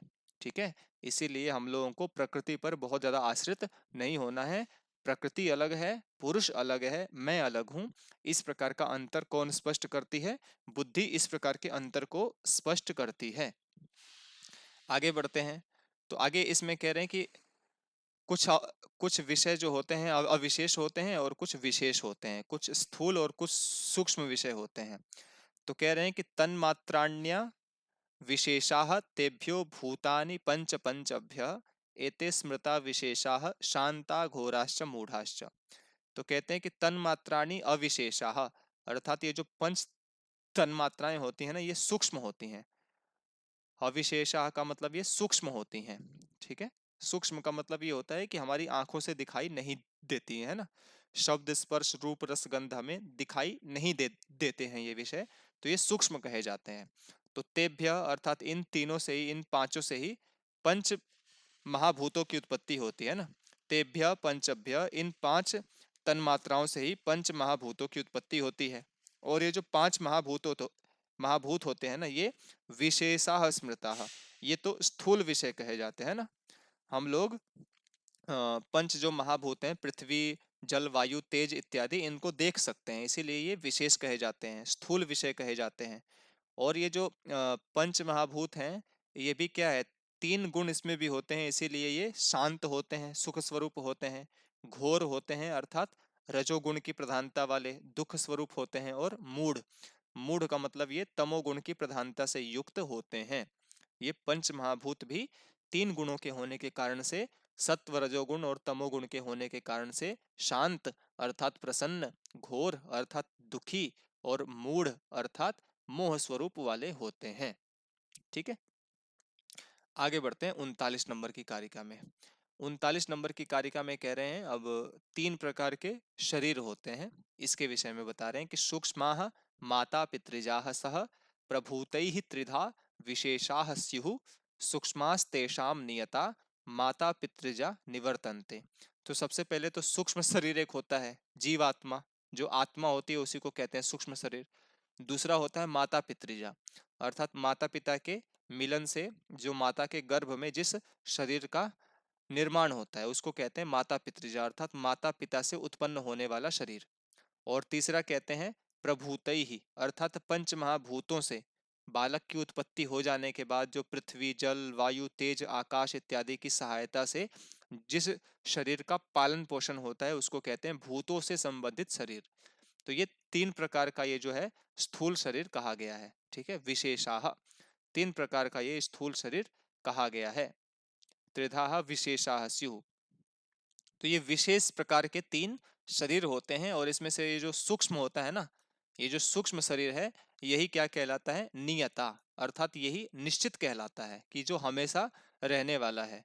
लेकिन जो ये माता पितृजा और ये जो पंच महाभूतों वाला जो शरीर है ना, ये निवर्तनते, अर्थात ये तो नष्ट हो जाता है ना। जो सूक्ष्म शरीर है, जो हमारी जो जीवात्मा है, वो कभी भी नष्ट नहीं होता है। लेकिन माता पिता से उत्पन्न जो शरीर होता है, ये एक दिन नष्ट हो जाता है। आगे कह रहे हैं कि लिंग शरीर कैसा होता है, इसके विषय में बता रहे हैं। तो कह रहे हैं कि पूर्वोत्पन्नम असक्तम नियतम महदादि सूक्ष्म पर्यंतम संसरति निरुपभोगम भावै ही अधिवासितम लिंगम। तो लिंग शरीर कैसा होता है, तो कह रहे हैं कि पूर्वोत्पन्नम, अर्थात ये सबसे पहले इसकी सत्ता होती है, सबसे पहले से इसकी सत्ता सत्ता होती है, सबसे पूर्व से इसकी सत्ता होती है। और ये असक्तम, अर्थात किसी भी विषय में ये आसक्त नहीं होता है, किसी से भी ज्यादा जुड़ाव नहीं रखता है। नियतम अर्थात ये निश्चित होता है ना। नियतम अर्थात ये निश्चित होता है, हमेशा रहने वाला होता है। नियतम मतलब हमेशा रहने वाला होता है। ठीक है। और आगे कह रहे हैं कि महदादि सूक्ष्म पर्यंतम, अर्थात महत, अहंकार, तन्मात्राएं, पंच महाभूत इत्यादि जो भी सूक्ष्म और स्थूल जो भी सृष्टि है उसमें ये क्या होता है, रहता है। और आगे कह रहे हैं निरुपभोगम, अर्थात ये किसी भी विषय का उपभोग नहीं कर सकता है, नहीं करता है। और ये भाव ही अधिवासितम, अर्थात ये भाव जो होते हैं, धर्म, धर्म ज्ञान विराग ऐश्वर्य, अधर्म अज्ञान, राग और अनैश्वर्य इत्यादि से ये क्या होता है, अधिवासितम। अधिवासितम का मतलब क्या होता है, ये उनसे युक्त होता है, इन 8 भावों से युक्त होता है। इसी को हम लोग लिंग शरीर कहते हैं। ठीक है। आगे बढ़ते हैं। अब सूक्ष्म शरीर की स्थिति कैसी होती है इसके विषय में कुछ बातें बता रहे हैं कि चित्रम यथा आश्रयम ऋते स्थान्वादिभ्यो विना यथा छाया तद्वत विना विशेषैः न तिष्ठति निराश्रयम लिंगम। तो कहते हैं कि यथा आश्रयम ऋते चित्रम, जिस प्रकार से किसी आश्रय के बिना चित्र नहीं ठहर सकता, स्थानवादिभ्य अर्थात जो ठूठ या खंभा इत्यादि होता है ये बिना छाया के नहीं ठहर सकता है ना। अगर कोई चित्र है तो किसी न किसी आश्रय पर ही वो लग सकता है। कोई ठूठ है, खंभा है, तो निश्चित रूप से उसकी छाया भी होगी। तो उसी प्रकार से तद्वत विना विशेष ही, अर्थात बिना इस स्थूल शरीर के निराश्रयम लिंगम न तिष्ठति, अर्थात ये जो लिंग शरीर होता है ये निराश्रित होकर के नहीं ठहर सकता है। सूक्ष्म शरीर को, हमारी जीवात्मा को भी एक स्थूल शरीर की आवश्यकता होती है कि वो अस्तित्व में आ सके, वो अपने कार्यों को इन स्थूल शरीर के माध्यमों से संपादित कर सके। आगे बढ़ते हैं हम लोग। इसमें सूक्ष्म शरीर का अलग अलग शरीर को धारण करना, इसको बता रहे हैं कि पुरुषार्थ हेतुकम इदम निमित्त नैमित्तिक प्रसंगेन। और आगे कह रहे हैं कि प्रकृतिर विभुत्व योगात नटवद व्यवतिष्ठते लिंगम। तो लिंग शरीर क्या क्या करता है,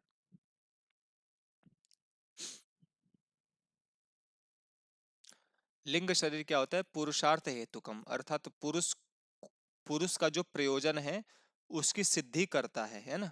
लिंग शरीर जो होता है वो पुरुष के प्रयोजन की सिद्धि करता है, पुरुष को जो कैवल्य चाहिए उसकी प्राप्ति कराता है।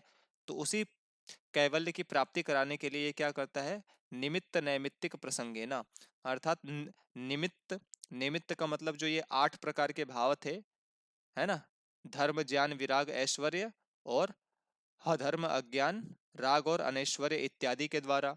और कहते हैं नैमित्तिक, नैमित्तिक कहते हैं कि ये सूक्ष्म शरीर से लेकर के और जो भी स्थूल शरीर की जो भी ये धारण करता है ना। तो जीवात्मा क्या करता है, उसको पुरुषार्थ चाहिए। ठीक है, पुरुषार्थ चाहिए तो ये 8 प्रकार के भावों को भी धारण करता है। और नैमित्तिक अर्थात सूक्ष्म शरीर से लेकर के स्थूल शरीर, जो भी कभी मानव के रूप में हो जाएगा, कभी दैत्य हो जाएगा, कभी दानव हो जाएगा, कभी पक्षी हो जाएगा, कभी भिन्न भिन्न प्रकार से ये क्या करता है, भिन्न भिन्न शरीरों को ये धारण करता है। तो इसी को कह रहे हैं कि ये अलग अलग निमित्तों को धारण करता है, क्योंकि शरीर ही क्या है, उसका निमित्त है। शरीर अगर न हो तो सूक्ष्म शरीर स्थापित नहीं हो सकता है। तो ये पुरुषार्थ के लिए निमित्त अर्थात 8 प्रकार के भावों को लेता है और भिन्न भिन्न निमित्त के रूप में ये शरीरों को धारण करके ये क्या करता है, प्रकृतिर विभुत्व योगात, अर्थात प्रकृति क्या है, विभु है।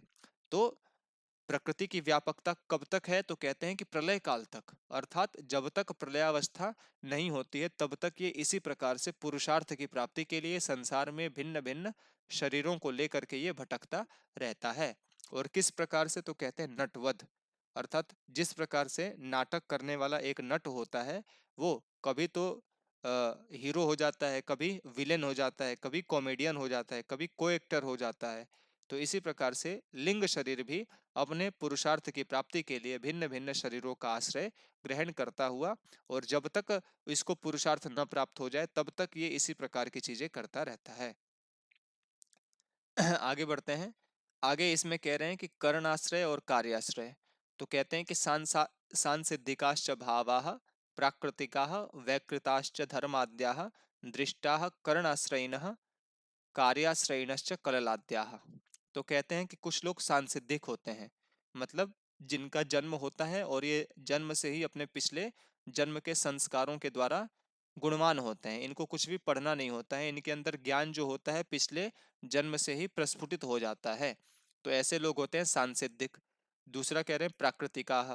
प्राकृतिका अभी थोड़े से ऊंची कैटेगरी के लोग होते हैं, जिनके जन्म से ही उनको ज्ञान की प्राप्ति नहीं होती है, लेकिन फिर भी आगे चल करके ज्ञान का स्वतः प्रकाश हो जाता है। इनको कहते हैं प्राकृतिक लोग। तीसरे होते हैं वैकृत। वैकृत कौन होते हैं? हम लोग जैसे, जिनको ज्ञान के लिए एक अच्छे गुरु की आवश्यकता होती है। तो ये सांसिद्धिक, प्राकृत और वैकृत जो गुणों से युक्त जो भी लोग हैं, और जो ये धर्माद्याः अर्थात धर्म धर्म ज्ञान विराग ऐश्वर्य इत्यादि, ये जो 8 प्रकार के भाव हैं, ये क्या है? करणाश्रयणः दृष्टाः। करणाश्रयणः अर्थात ये जो कर्ण होता है ना, कर्ण, कर्ण का मतलब जो सूक्ष्म शरीर होता है उसी पर ये आश्रित होते हैं। ठीक है, कर्ण पर ही आश्रित होते हैं, अर्थात ये जो 8 भाव जो है ना, ये करण, करण का मतलब यहाँ पर बुद्धि लिया गया है। तो ये सभी जो भाव हैं ये बुद्धि पर आश्रित होते हैं, है ना। किसी के ज्ञान का संस्कार, किसी के अंदर धर्म अधर्म अज्ञान विराग ऐश्वर्य इत्यादि का जो संस्कार है, ये सब कहाँ पड़ता है? ये सभी बुद्धि के संस्कार है, ये सभी बुद्धि से संबंधित दृष्टाः माने गए हैं। और कहते हैं कि कललाद्याः कार्याश्रयणः, अर्थात हमारे शरीर में जो कलल है ना, रुधिर है, मांस है, अस्थि है, मज्जा है, ये सभी किस पर आश्रित हैं? कार्याश्रयणा, अर्थात ये सभी तो स्थूल शरीर पर आश्रित कहे गए हैं। आगे बढ़ते हैं 44वें नंबर के श्लोक पर। तो इसमें जो 8 प्रकार के भाव हैं उनका फल बता रहे हैं कि धर्मेण गमनम ऊर्ध्वम। धर्म जिसके अंदर होता है उसका ऊर्ध्व गमन होता है, वो तो ऊपर की तरफ जाता है। और कहते हैं कि हदस्तात भवति अधर्मेण, अर्थात धर्म का उल्टा क्या हो गया? अधर्म हो गया। तो जो व्यक्ति अधर्म से युक्त आचरण करता है वह अधस्तात अर्थात नीचे की तरफ जाता है, और जो ज्ञान पूर्वक आचरण करता है उसको मोक्ष की प्राप्ति होती है, अप वर्ग की प्राप्ति होती है। और जो विपर्यात अर्थात जो ज्ञान से भिन्न आचरण करता है, जो भी ज्ञान पूर्वक आचरण करता है, तो उसको ईष्यते बंध, अर्थात उसको बंधन की प्राप्ति होती है। और अगर आपको वैराग्य हो जाए, तो वैराग्य से, वैराग्य हो मतलब आप, आपको वैराग्य की समझ आ जाए लेकिन फिर भी आप पूर्ण रूप से वैरागी ना हो पाओ, तो फिर से क्या हो जाता है? प्रकृति लय, अर्थात आपका फिर से इस संसार में जन्म हो जाता है, मतलब प्रकृति में लय हो जाता है। अर्थात इसको एक प्रकार से और इन्होंने बताया हुआ है कि मतलब मोक्ष की प्राप्ति हम लोग शरीर आदि सीमित साधनों से करते हैं, तो इनसे जिस मोक्ष की प्राप्ति हो जाती है तो उसके बाद भी क्या होता है? हम संसार में फिर से आते हैं। ठीक है, तो मोक्ष की प्राप्ति के बाद संसार में आने को ही कह रहे हैं कि प्रकृति में लय हो जाना। लेकिन जिसके अंदर रजोगुण बहुत ज्यादा है, राग बहुत ज्यादा है, तो वह तो कभी संसार से छूटता ही नहीं है, वह तो संसार में ही घूमता रहता है। और कह रहे हैं कि ऐश्वर्यात अविघातः, मतलब अगर हमारे पास ऐश्वर्य होगा तो हमारी किसी भी इच्छा की अपूर्ति नहीं होगी, हमारी समस्त इच्छाओं की पूर्ति हो जाएगी। और कह रहे हैं कि विपर्यात तद विपर्यासः, अर्थात हमारे पास यदि ऐश्वर्य नहीं होगा तो हमें हर एक चीज के लिए भिक्षा मांगनी पड़ेगी, तब जाकर के वह पूरी होगी। ठीक है, तो धर्म ज्ञान विराग ऐश्वर्य और अधर्म अज्ञान राग और अनैश्वर्य से क्या क्या प्राप्त होता है, क्या क्या फल मिलता है, उसके विषय में इसमें बातें बताई। अब आगे प्रत्यय सर्ग के विषय में कुछ कुछ बातें बता रहे हैं। ये वाला प्रकरण काफी आसान है तो इसको देख लीजिए। तो एषः प्रत्यय सर्ग, ये जो प्रत्यय सर्ग होता है ना, विपर्य, अशक्ति, तुष्टि और सिद्धि के भेद से 4 प्रकार का होता है। ठीक है, और कहते हैं कि गुण वैषम्य विमर्दात अर्थात गुणों की विषमता के कारण से, और गुणों के अंदर जो भी ये गुण है तो एक दूसरे को दबाते हैं, तो इसके कारण से इनके जो भेद है ना, ये 50 प्रकार के इनके भेद हो जाते हैं। ठीक है, गुणों की विषमता के कारण से और गुणों के विमर्दन करने से, दबाने से, एक दूसरे के गुणों को दबाने से ही ये क्या हो जाते हैं, ये सभी 50 प्रकार के भेद से युक्त हो जाते हैं। ठीक है, एक मिनट, आगे बढ़ते हैं हम लोग। तो आगे कह रहे हैं कि पंच विपर्य भेदाहा, है ना। तो विपर्य के सबसे पहले भेद बता रहे हैं मिथ्या ज्ञान के, कि इसके 5 प्रकार के भेद होते हैं। अशक्ति, है ना, 5 प्रकार के विपर्य के भेद होते हैं। और कहते हैं कि अशक्ति किसको कहते हैं, तो कर्ण वैकल्यात, अर्थात हमारे समस्त इंद्रियों में से किसी इंद्रिय का काम न करना। तो तो तो इंद्रियों की विकलता के कारण से, इंद्रियों के नाश होने से, ये जो अशक्ति होता है ना, इसके 28 भेद होते हैं, अष्टाविंशति भेदा। और कहते हैं कि तुष्टि नवधा, तुष्टि 9 प्रकार की होती है, सिद्धि 8 प्रकार की होती है, अष्टधा सिद्धि, 8 प्रकार की सिद्धि होती है। विपर्य 5 प्रकार का, शक्ति 28 प्रकार का, तुष्टि जो होता है ये 9 प्रकार का, और सिद्धि जो होती है वो 8 प्रकार की होती है। 5 विपर्य के भेद इसमें बता रहे हैं कि भेद कौन कौन से होते हैं। तो पहले तम, तम नाम का विपर्य होता है तो इसके 18 भेद होते हैं। मोह नाम का विपर्य होता है, इसके 10 भेद होते हैं। तामिश्र नाम का विपर्य, इसके भी 18 भेद होते हैं। और कहते हैं कि अंध तामिश्र, है ना, मोहस्य च, इसमें महामोह जो है इसके भी 10 भेद होते हैं, है ना। एक मिनट, उल्टा पुल्टा हो गया है, रुकिए। तो सबसे पहले कह रहे हैं कि तम के अष्टविधा, 8 वेद होते हैं। मोहस्य च अर्थात मोह के भी 8 वेद होते हैं। तम और मोह के 8 वेद होते हैं। महामोह के 10 वेद होते हैं। तामिश्र के 18, और हंध तामिश्र के भी इसी प्रकार से तथा, अर्थात अष्टादश भेद होते हैं, है ना। तो तम, मोह, महामोह, तामिश्र और अंध तामिश्र के इस प्रकार से भेद बताए। अब 49वें श्लोक में बताएंगे कि अशक्ति के कैसे भेद होते हैं। तो कह रहे हैं कि एकादश इंद्रिय वधाः, है ना, अर्थात 11 इंद्रियों की विकलता से जो वध होता है, अर्थात किसी की के पास आंख नहीं है, किसी के हाथ नहीं है, किसी के कान नहीं है, किसी की आंखों से दिखाई न दे, है ना। तो इस प्रकार से 11 इंद्रियों की विकलता से मन भी कभी कभी हमारा काम करना बंद कर दिया करता है, तो मन की भी विकलता हुई। तो 11 इंद्रियों के वध से ये जो 11 प्रकार की अशक्ति हो गई। और कहते हैं कि सप्तदश, अर्थात जो 17 बचा ना, ये बुद्धि के विपर्य से, अर्थात तुष्टि और सिद्धि के विपर्य से, अर्थात तुष्टि का न होना और सिद्धियों का भी न होना, इससे भी क्या होता है, इससे भी क्या होता है, 17 प्रकार की विकलता होती है। तो नौ नौ तुष्टि होती है और 8 प्रकार की सिद्धि होती है। तो तुष्टि के विपरीत से, विपर्य से, और सिद्धि के विपर्य से भी ये 17 प्रकार का विपर्य, ये जो है अशक्ति देखा जाता है। और ये जो अशक्ति है ना, ये कैसा है, तो बुद्धि ही वधई ही, अर्थात इस प्रकार की अशक्ति से बुद्धि का वध हो जाता है। बुद्धि का वध अर्थात ज्ञान की प्राप्ति नहीं हो पाती है ना। अगर किसी के पास आंख नहीं है, उसको कुछ दिखाई न दे, तो फिर वो सामने के विषय का ज्ञान प्राप्त नहीं कर सकता है। तो अशक्तियों से बुद्धि का वध देखा जाता है, बुद्धि का वध होता है।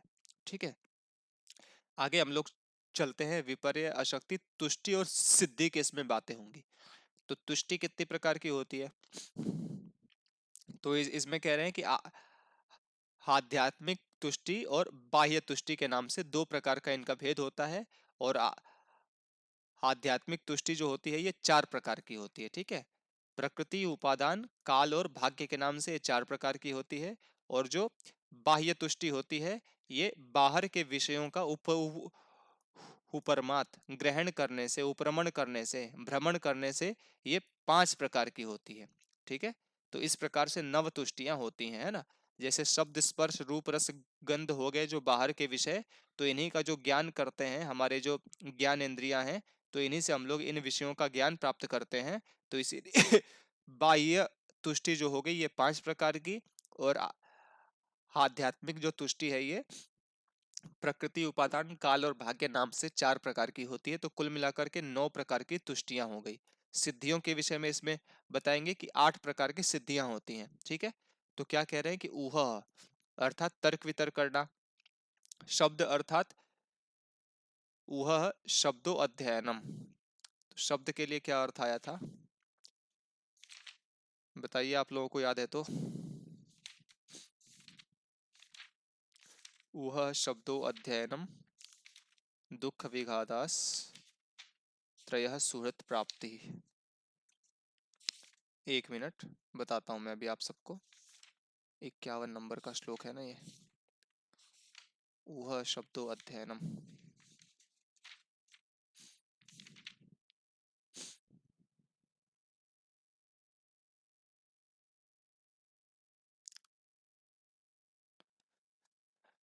ठीक है, तो ऊह का मतलब होता है तर्क और शब्द का मतलब होता है शब्द का मतलब होता है जिससे ज्ञान की उत्पत्ति होती है। ठीक है, उसको शब्द यहाँ पर कहा गया है जिससे ज्ञान उत्पन्न होता है।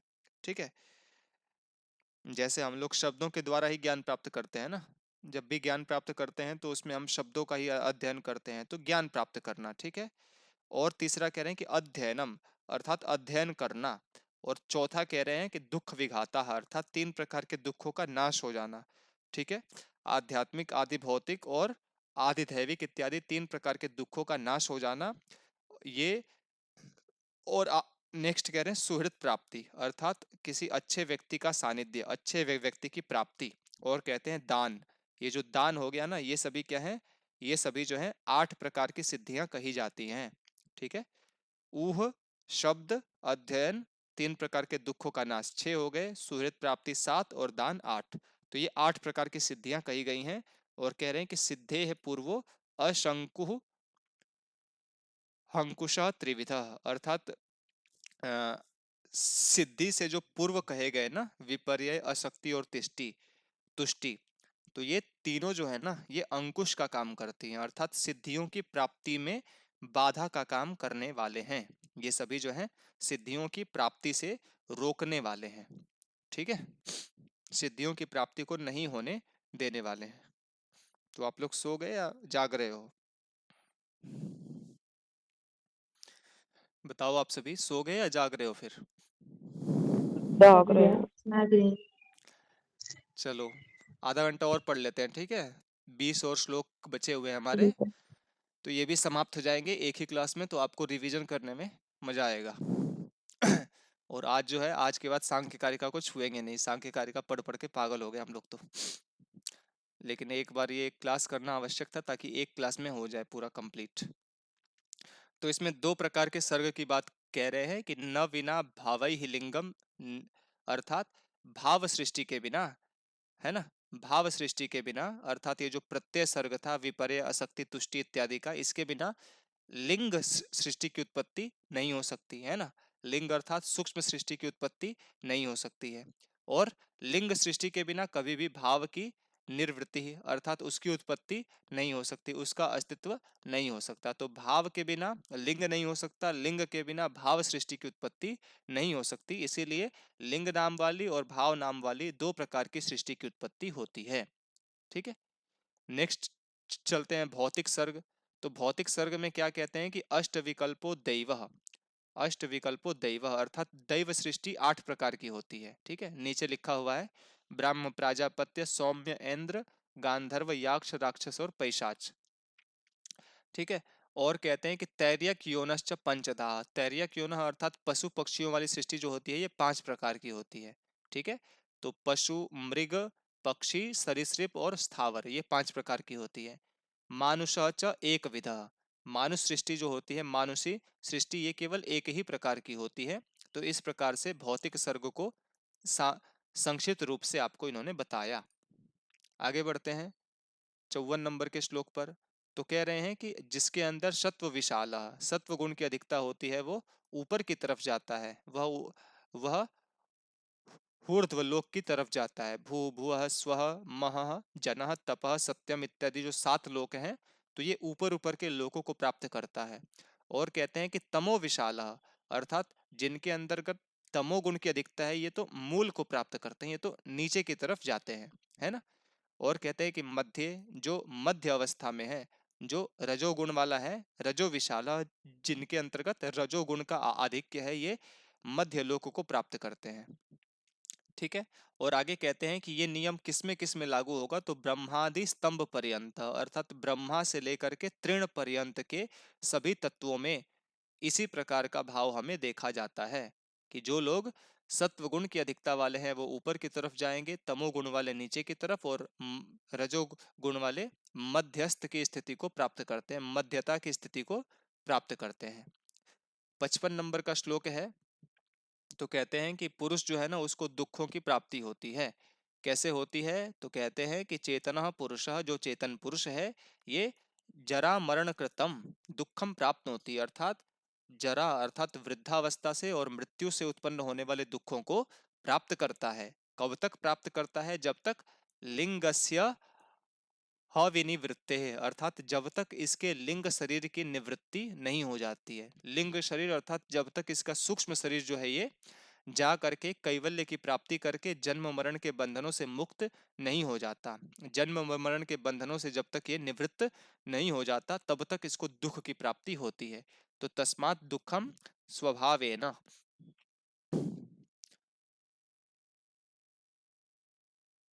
ठीक है।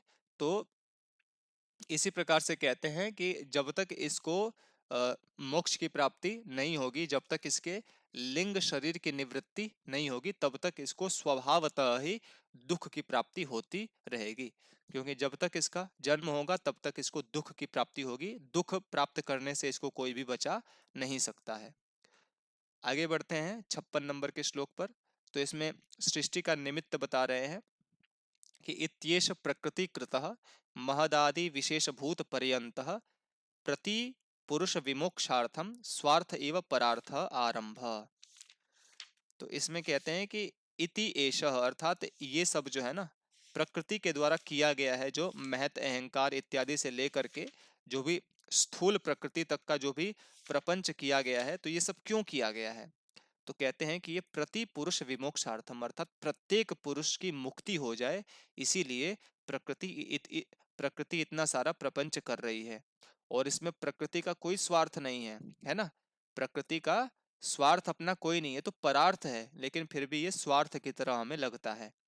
प्रकृति इतनी सारी साज सज्जा कर रही है, पेड़ पौधे, फूल फूल पर्वत, नदियां, समुद्र इत्यादि को ये जो बना रही है ना, तो इसमें हमारा मतलब प्रकृति का कोई भी स्वार्थ नहीं है।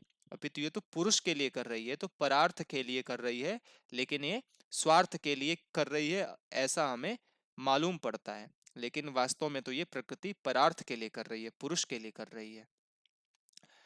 आगे कह रहे हैं कि प्रकृति की पुरुष के प्रति मोक्षार्थ की प्रवृत्ति जो है उसको बता रहे हैं कि वत्स विवृद्धि निमित्तम क्षीरस्य यथा प्रवृत्ति अज्यस्य, अज्यस्य क्षीरस्य, अर्थात जो अचेतन दूध है, तो वो कहाँ होता है, वत्स की वि, विवृद्धि निमित्तम, अर्थात वत्स अर्थात गाय के बछड़े की वृद्धि के निमित्त से, प्रयोजन से, जो अचेतन दूध है, जिस प्रकार से उसकी उत्पत्ति होती है ना। जैसे गाय है, तो गाय के थनों में दूध की उत्पत्ति कब होती है, जब बछड़े की उत्पत्ति हो जाती है, तो बछड़े की वृद्धि की कामना से ही उसके अंतर्गत उसके थनों में दूध आता है। ठीक है। तो इसी प्रकार से क्या है, माता को भी हम लोग ले सकते हैं कि माता भी दुग्ध से कब परिपूर्ण होती है, जब उसका बालक उत्पन्न हो जाता है, तो उसी बालक की पुष्टि के लिए उसको भी, उसके भी स्तनों में दुग्ध इत्यादि का भराव होता है ना। तो इसी प्रकार से ये जो पुरुष विमोक्ष निमित्तम, अर्थात पुरुष के मोक्ष के निमित्त के लिए ही ये जो प्रधान से अर्थात मूल प्रकृति है ना, ये सारा का सारा प्रपंच करती है।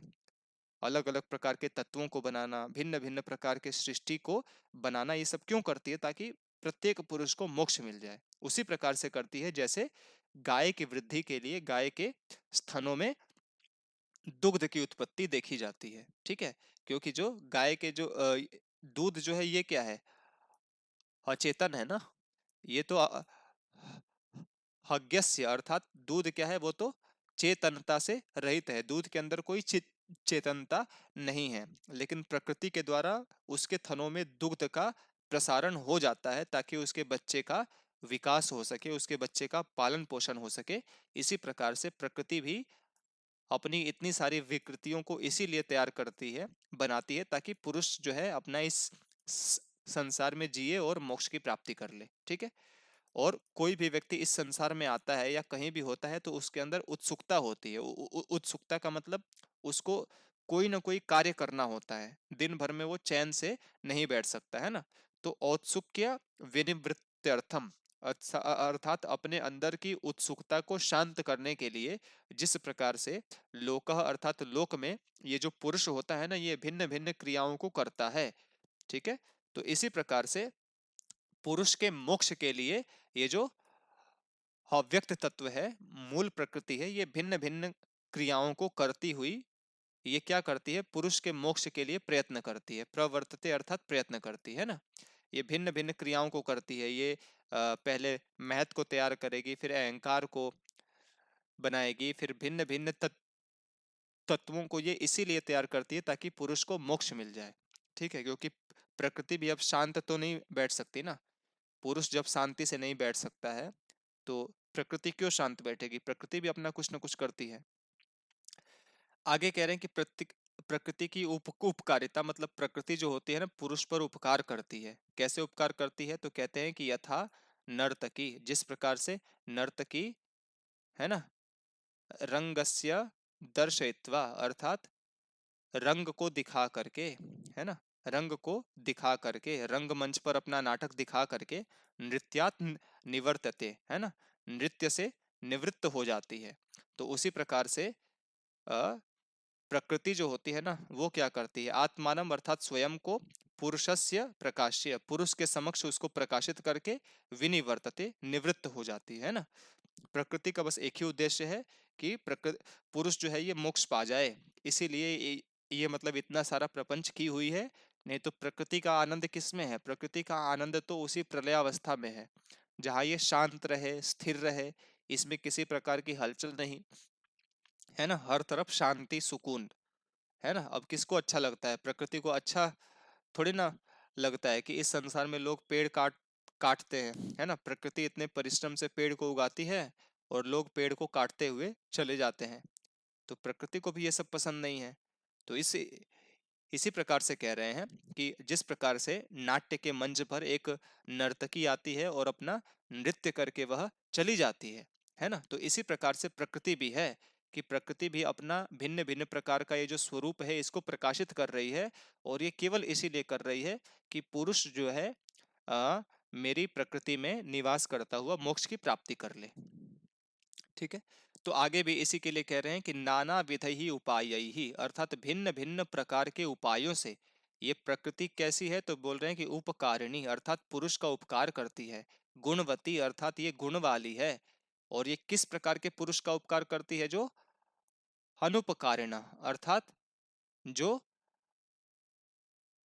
अनुपकारी पुरुष है इसका उपकार करती है। और जो पुरुष अगुण अर्थात गुणों से जो हीन है, ऐसा पुरुष जो है इसके लिए तस्यार्थम तस्या तस्यार्थम अपार्थकम करोति। अपार्थकम अर्थात ये स्वार्थहीन भावना से, है ना, स्वार्थ से रहित होकर के ये पुरुष के लिए आचरण करती है, विचरण करती है। सारा ये जो प्रपंच है ये पुरुष के लिए करती है। ठीक है। तो मतलब क्या होता है, प्रकृति ही तो पुरुष को इतना सब कुछ दे रही है ना। प्रकृति ने जल दिया, प्रकृति ने खाना दिया, प्रकृति ने भोजन दिया, प्रकृति ने ही माता पिता दिए शायद, है ना। और प्रकृति ने ही आपको भिन्न भिन्न प्रकार के फलों को दिया ताकि आपको इस संसार में कोई समस्या ना हो। बस आपसे इतना ही चाहती है कि आप इस संसार में रहते हुए मोक्ष की प्राप्ति कर लो। तो प्रकृति उपकारी हो गई, प्रकृति गुण वाली हो गई। लेकिन पुरुष क्या है, पुरुष प्रकृति को कुछ भी नहीं दे सकता है। पुरुष शायद अगर दे सकता है तो केवल यज्ञ याग इत्यादि करके, देव पूजा करके ही उस प्रकृति को पुष्ट कर सकता है, बस और कुछ नहीं करता है। अब बोल रहे हैं कि प्रकृति ना सुकुमार है, एक नव वधु के समान लज्जाशील है, सुकुमार है, कोमल है। कैसे है, तो कह रहे हैं कि सांख्य कारिकाकार कहते हैं कि प्रकृति से कोई ज्यादा सुकुमार हो, सुकुमार मतलब कोमल हो या फिर लज्जाशील हो ऐसा मुझे बिल्कुल भी नहीं दिखाई देता है ना। प्रकृति से कोई भी अधिक सुकुमार नहीं है, लज्जाशील नहीं है। या मतलब जो प्रकृति दृष्टा अस्मि इति पुनर्न दर्शनम उपैति पुरुषस्य, अर्थात मैं पुरुष के द्वारा दृष्टा अस्मि, देख ली गई हूं ऐसा सोच करके वह फिर से अपना दर्शन कभी भी नहीं देती है ना। पुरुष जब उस प्रकृति को अच्छी प्रकार से जान जाता है, जो 25 तत्व हैं इनको अच्छी प्रकार से जान जाता है ना, तो फिर ये प्रकृति उसको छोड़ दिया करती है। फिर बोलती है कि अब तुम ईश्वर के पास जाओ, मेरे पास आने का तुम्हारा काम नहीं है। ठीक है, तो एक बार आपने अगर प्रकृति के 25 तत्वों का ज्ञान प्राप्त कर लिया तो फिर आपकी मोक्ष हो जाएगी, आपको मुक्ति मिल जाएगा। और उसके बाद आपको प्रकृति अपने आप से आजाद कर देगी, फिर अपने आप आपको बुलाएगी नहीं। और कहते हैं कि प्रकृति का जो बंधन है और मुक्ति का जो कारण है वो क्या है, संसरण इत्यादि क्या है। तो कह रहे हैं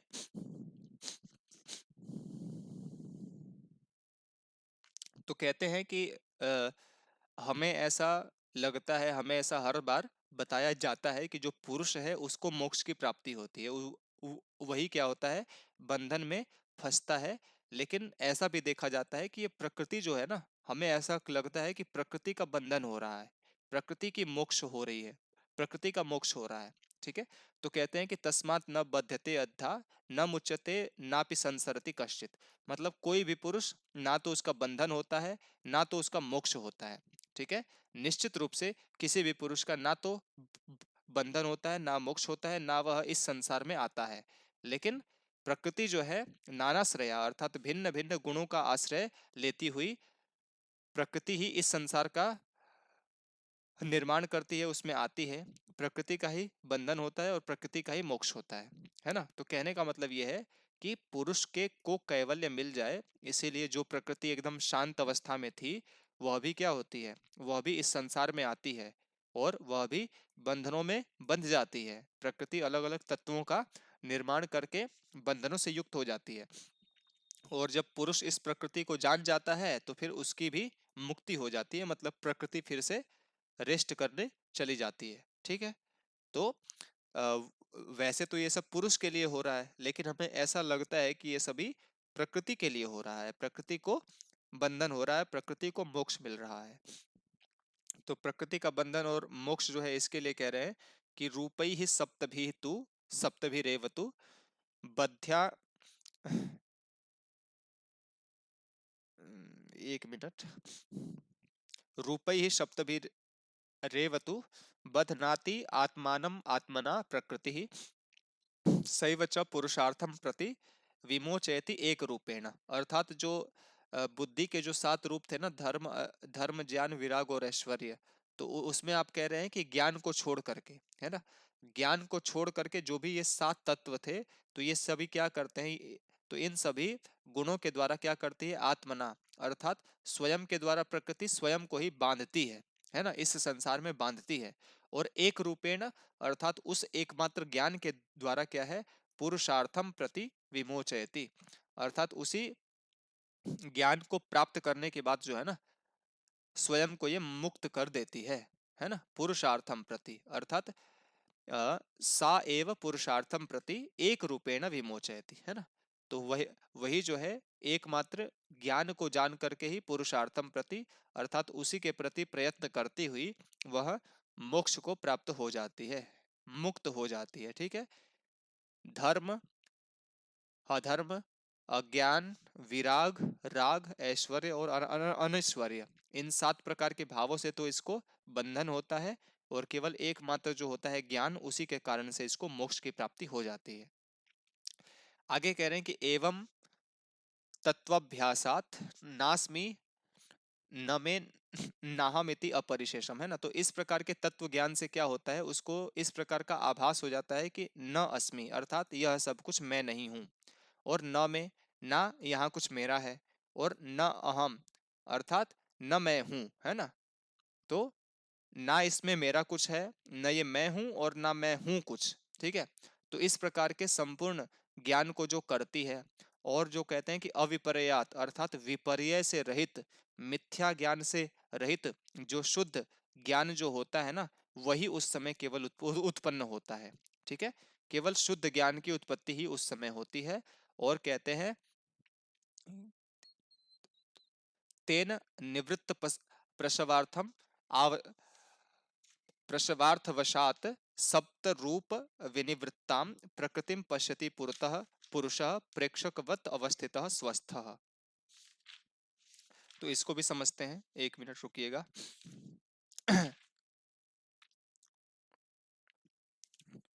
तेन अवस्थितः है ना, तो कह रहे हैं कि तेन अर्थात उसी विशुद्ध ज्ञान के कारण से, है ना, उसी उसी विशुद्ध ज्ञान के कारण से ये पुरुष जो होता है तेन अवस्थितः, तेन अवस्थित अर्थात उसी ज्ञान में अवस्थित होने के कारण से, विशुद्ध ज्ञान में अवस्थित होने के कारण से स्वस्थ अर्थात स्वयं में स्थित होने वाला जो पुरुष है ना, ये क्या होता है, प्रकृतिम अर्थात प्रकृति को जो पुरुष होता है वो कैसे देखता है, प्रेक्षकवत।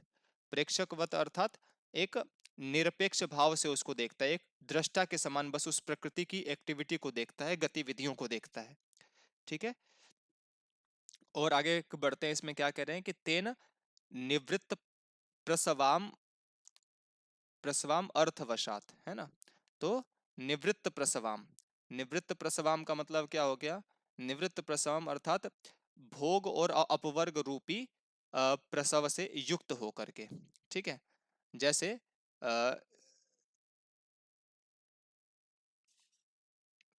और अर्थवशात सप्त भी सप्त रूप विनिवृत्ताम, तो इसमें कह रहे हैं कि निवृत्त प्रसवम, प्रसव का मतलब होता है भोग और अपवर्ग, है ना, इस संसार का भोग करना है या उसकी आ, हमें उससे अपवर्ग अर्थात उससे छूटना है।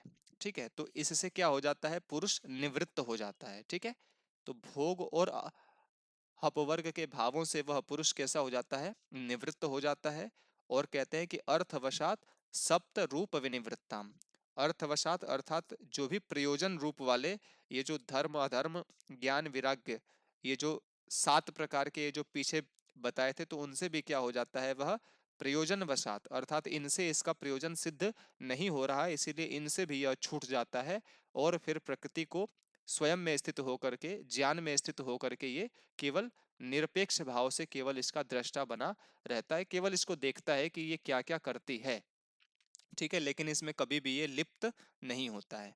तो पुरुष के लिए इसमें बता रहे हैं कि पुरुष क्या होता है, प्रेक्षक के समान एक विशेष प्रकार के दृष्टा के अनुसार ही यह क्या होता है, अवस्थित, उसी ज्ञान में स्थित होकर के स्वस्थ स्वयं में स्थित हो जाता है और केवल प्रकृति को देखता है। ठीक है, और इसमें भोग या अपवर्ग की भावना नहीं होती है। 7 प्रकार के ये जो संसार में बांधने वाले जो थे, इनसे भी क्या हो जाता है, ये अपने प्रयोजन के वशीभूत होकर के इनसे भी निवृत्त हो जाता है, छूट जाता है।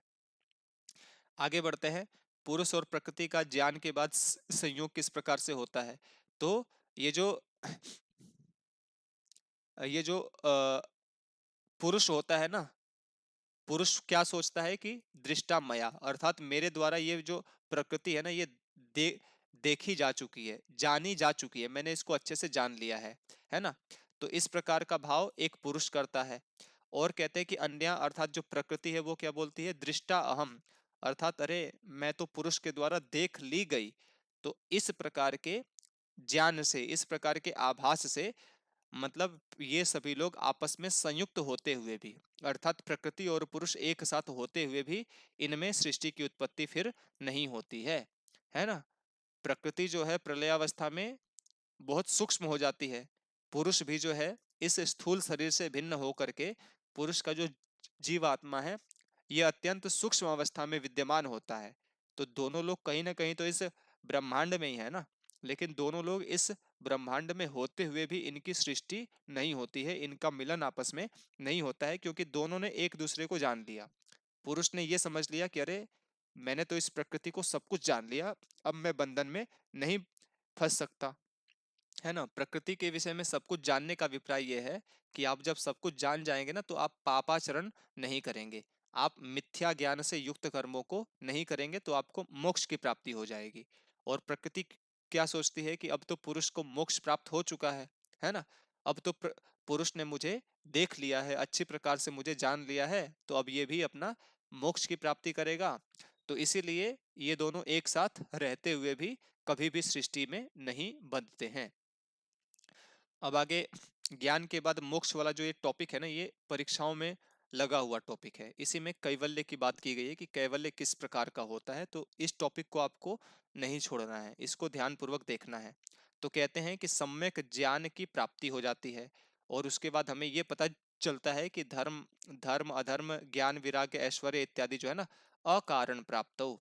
अकारण प्राप्त हो अर्थात ये बिना किसी कारण के मुझे प्राप्त नहीं हो रहे हैं, अपितु कारण प्राप्त हो, है ना। ये मुझे अपने पुराने संस्कारों के कारण से ही मुझे धर्म अधर्म अज्ञान वैराग्य ऐश्वर्य इत्यादि की मुझे प्राप्ति हो रही है। इसीलिए मुझे उस कारण को खत्म करना है। कारण को खत्म करने का मतलब मुझे अपने प्रवृत्ति को खत्म करना है। कर्मों की जो प्रवृत्ति है उसको खत्म करूंगा तो मुझे धर्म इत्यादि की प्राप्ति भी नहीं होगी। ठीक है। तो ये धर्म आदि नाम अकारण प्राप्त हो संस्कार वशात, अर्थात ये कर्मों के संस्कार के वशीभूत होकर के ही मुझे ये सभी चीजें प्राप्त होती हैं। तो वह क्या होता है, धृत शरीर अर्थात शरीर को धारण करने के बाद भी वह चक्र भ्रमीवत तिष्ठति, अर्थात जिस प्रकार से कुम्हार का चक्र होता है, तो वह गोल गोल करके घुमाता हुआ फिर बाद में उसको छोड़ता है और उसके बाद में वो दिए को बनाने लगता है। तो जब तक वो चला रहा है तब तक ही वे नहीं चलते हैं, अपितु उसके छोड़ने के बाद भी वो देर तक चक्र घूमता रहता है। इसी बात को इसमें कह रहे हैं कि पुरुष को जो है सम्यक ज्ञान की प्राप्ति हो जाती है, लेकिन फिर भी उसके पुराने संस्कारों के कारण से वह फिर से इस संसार में शरीर को धारण करके फिर से उसका जन्म होता है, और जिस समय इसका जो संस्कार है ये नष्ट हो जाता है उस समय इसका आवागमन भी समाप्त हो जाता है। ठीक है। तो आगे कह रहे हैं कि प्राप्ते शरीर भेदे चरितार्थत्वात् प्रधान विनिवृत्तौ एकांतिकम आत्यंतिकम हुभयम कैवल्यम आपनोति, है ना। कि प्राप्ति शरीर भेदे अर्थात शरीर का भेद हो जाने पर, शरीर के नष्ट हो जाने पर, ठीक है, मतलब संस्कारों के नष्ट हो जाने के बाद में जब ये शरीर अर्थात जन्म मरण के बंधनों से ये जब मुक्त हो जाता है ना। और प्रधान विनिवृत्तौ चरितार्थत्वात् अर्थात प्रधान से ये क्या होता है, निवृत्त हो जाता है, प्रकृति से ये निवृत्त हो जाता है, फिर प्रकृति में कभी भी जब नहीं आता तभी ये क्या करता है, एकांतिक अर्थात पूर्ण रूप से और आत्यंतिक अर्थात सदैव रहने वाले सुख कैवल्य को यह प्राप्त कर लेता है। आगे हम लोग बढ़ते हैं। तो आगे अब निष्कर्ष इसका दे रहे हैं ये, आप सब लोग है ना, ठीक है।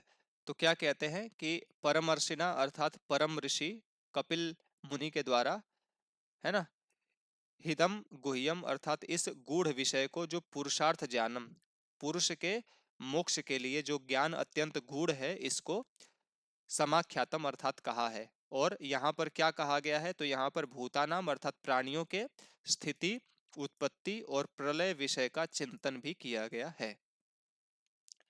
आगे हम लोग बढ़ते हैं तो इसमें एक परंपरा की बात बस की गई है कि ये जो पवित्र ग्रंथ है और जो ये अग्रणी जो ग्रंथ है, ये मुनि अर्थात कपिल जी ने सबसे पहले आसुरी मुनि को दिया, और अनुकंपया अर्थात अपनी कृपा से इन्होंने आसुरी को दिया, और आसुरी ने भी पंचशिक को दिया। फिर पंचशिक के द्वारा इसको अनेक तंत्रों में इसका प्रचार किया गया, अनेक प्रकार के तंत्रों के रूप में इसको बना करके इसका प्रचार किया गया। और शिष्य परंपरा से ही ईश्वर कृष्ण ने भी इसको प्राप्त किया, और इसको आर्या छंद के द्वारा इसको संक्षिप्त रूप से श्रेष्ठ बुद्धि के द्वारा और आर्या छंद के द्वारा इस सिद्धांत को इन्होंने प्रकट किया। ठीक है। और आगे क्या कहते हैं कि सप्तत्याम के लिए ये अर्थाह अर्थात कृत्स्नस्य अर्थात संपूर्ण षष्ठी तंत्र के ही जो अर्थ थे, अर्थात जो इन्होंने सांख्य कारिका लिखी है ना, ये षष्ठी तंत्र के आश्रय पर ही इन्होंने इस कारिका को लिखा है, इस ग्रंथ को लिखा है। तो संपूर्ण षष्ठी तंत्र में जो अर्थ थे तो उन्हीं अर्थों को ही इन्होंने सप्तत्याम अर्थात 70 कारिकाओं में इन्होंने निर्धारित किया, किल अर्थात निश्चित रूप से इसको इन्होंने व्यवस्थापित किया। और षष्ठी तंत्र जो है ये बहुत विशाल है, और सांख्य कारिका बहुत छोटा सा ग्रंथ है, केवल 70 कारिकाएं हैं। तो ऐसा कैसे हो गया कि मतलब उतने विशाल ग्रंथ को इतने कम में इन्होंने समेट दिया? तो कह रहे हैं कि आख्यायिका विरहिता, इसमें मैंने आख्यायिकाओं को नहीं लिखा है, और इसमें परवाद विवर्जिता चापी, अर्थात भिन्न भिन्न लोगों का जो वाद विवाद है इस प्रसंग को मैंने नहीं उद्धृत किया है, इसीलिए मैंने एक बहुत बड़े ग्रंथ षष्ठी तंत्र का जो सार है उसको मैंने 70 कारिकाओं में निबद्ध कर दिया है। ठीक है जी। तो आप सभी जो है 2 घंटे तक जुड़े रहे, करेक्ट। अब जाकर के हमारा 2 घंटा कंप्लीट हुआ। तो इस कक्षा में हमने सांख्य कारिका के पूरे पाठ को समाप्त कर लिया है। अब आगे हम लोग आज की शाम को नेक्स्ट वाली क्लास में पढ़ेंगे भिन्न विषय, और कल से दर्शन वाला भी जो विषय है उसको हम लोग भिन्न विषय को शुरू करेंगे। कल शाम को आपका टेस्ट होगा, 50 प्रश्न होंगे सांख्य कारिका में से, आसान भी होंगे, कठिन भी होंगे, परीक्षाओं के भी होंगे। तो आप लोग अच्छी प्रकार से उसकी तैयारी कीजिए। हम लोग आज शाम को फिर मिलते हैं। आप सभी 2 घंटे तक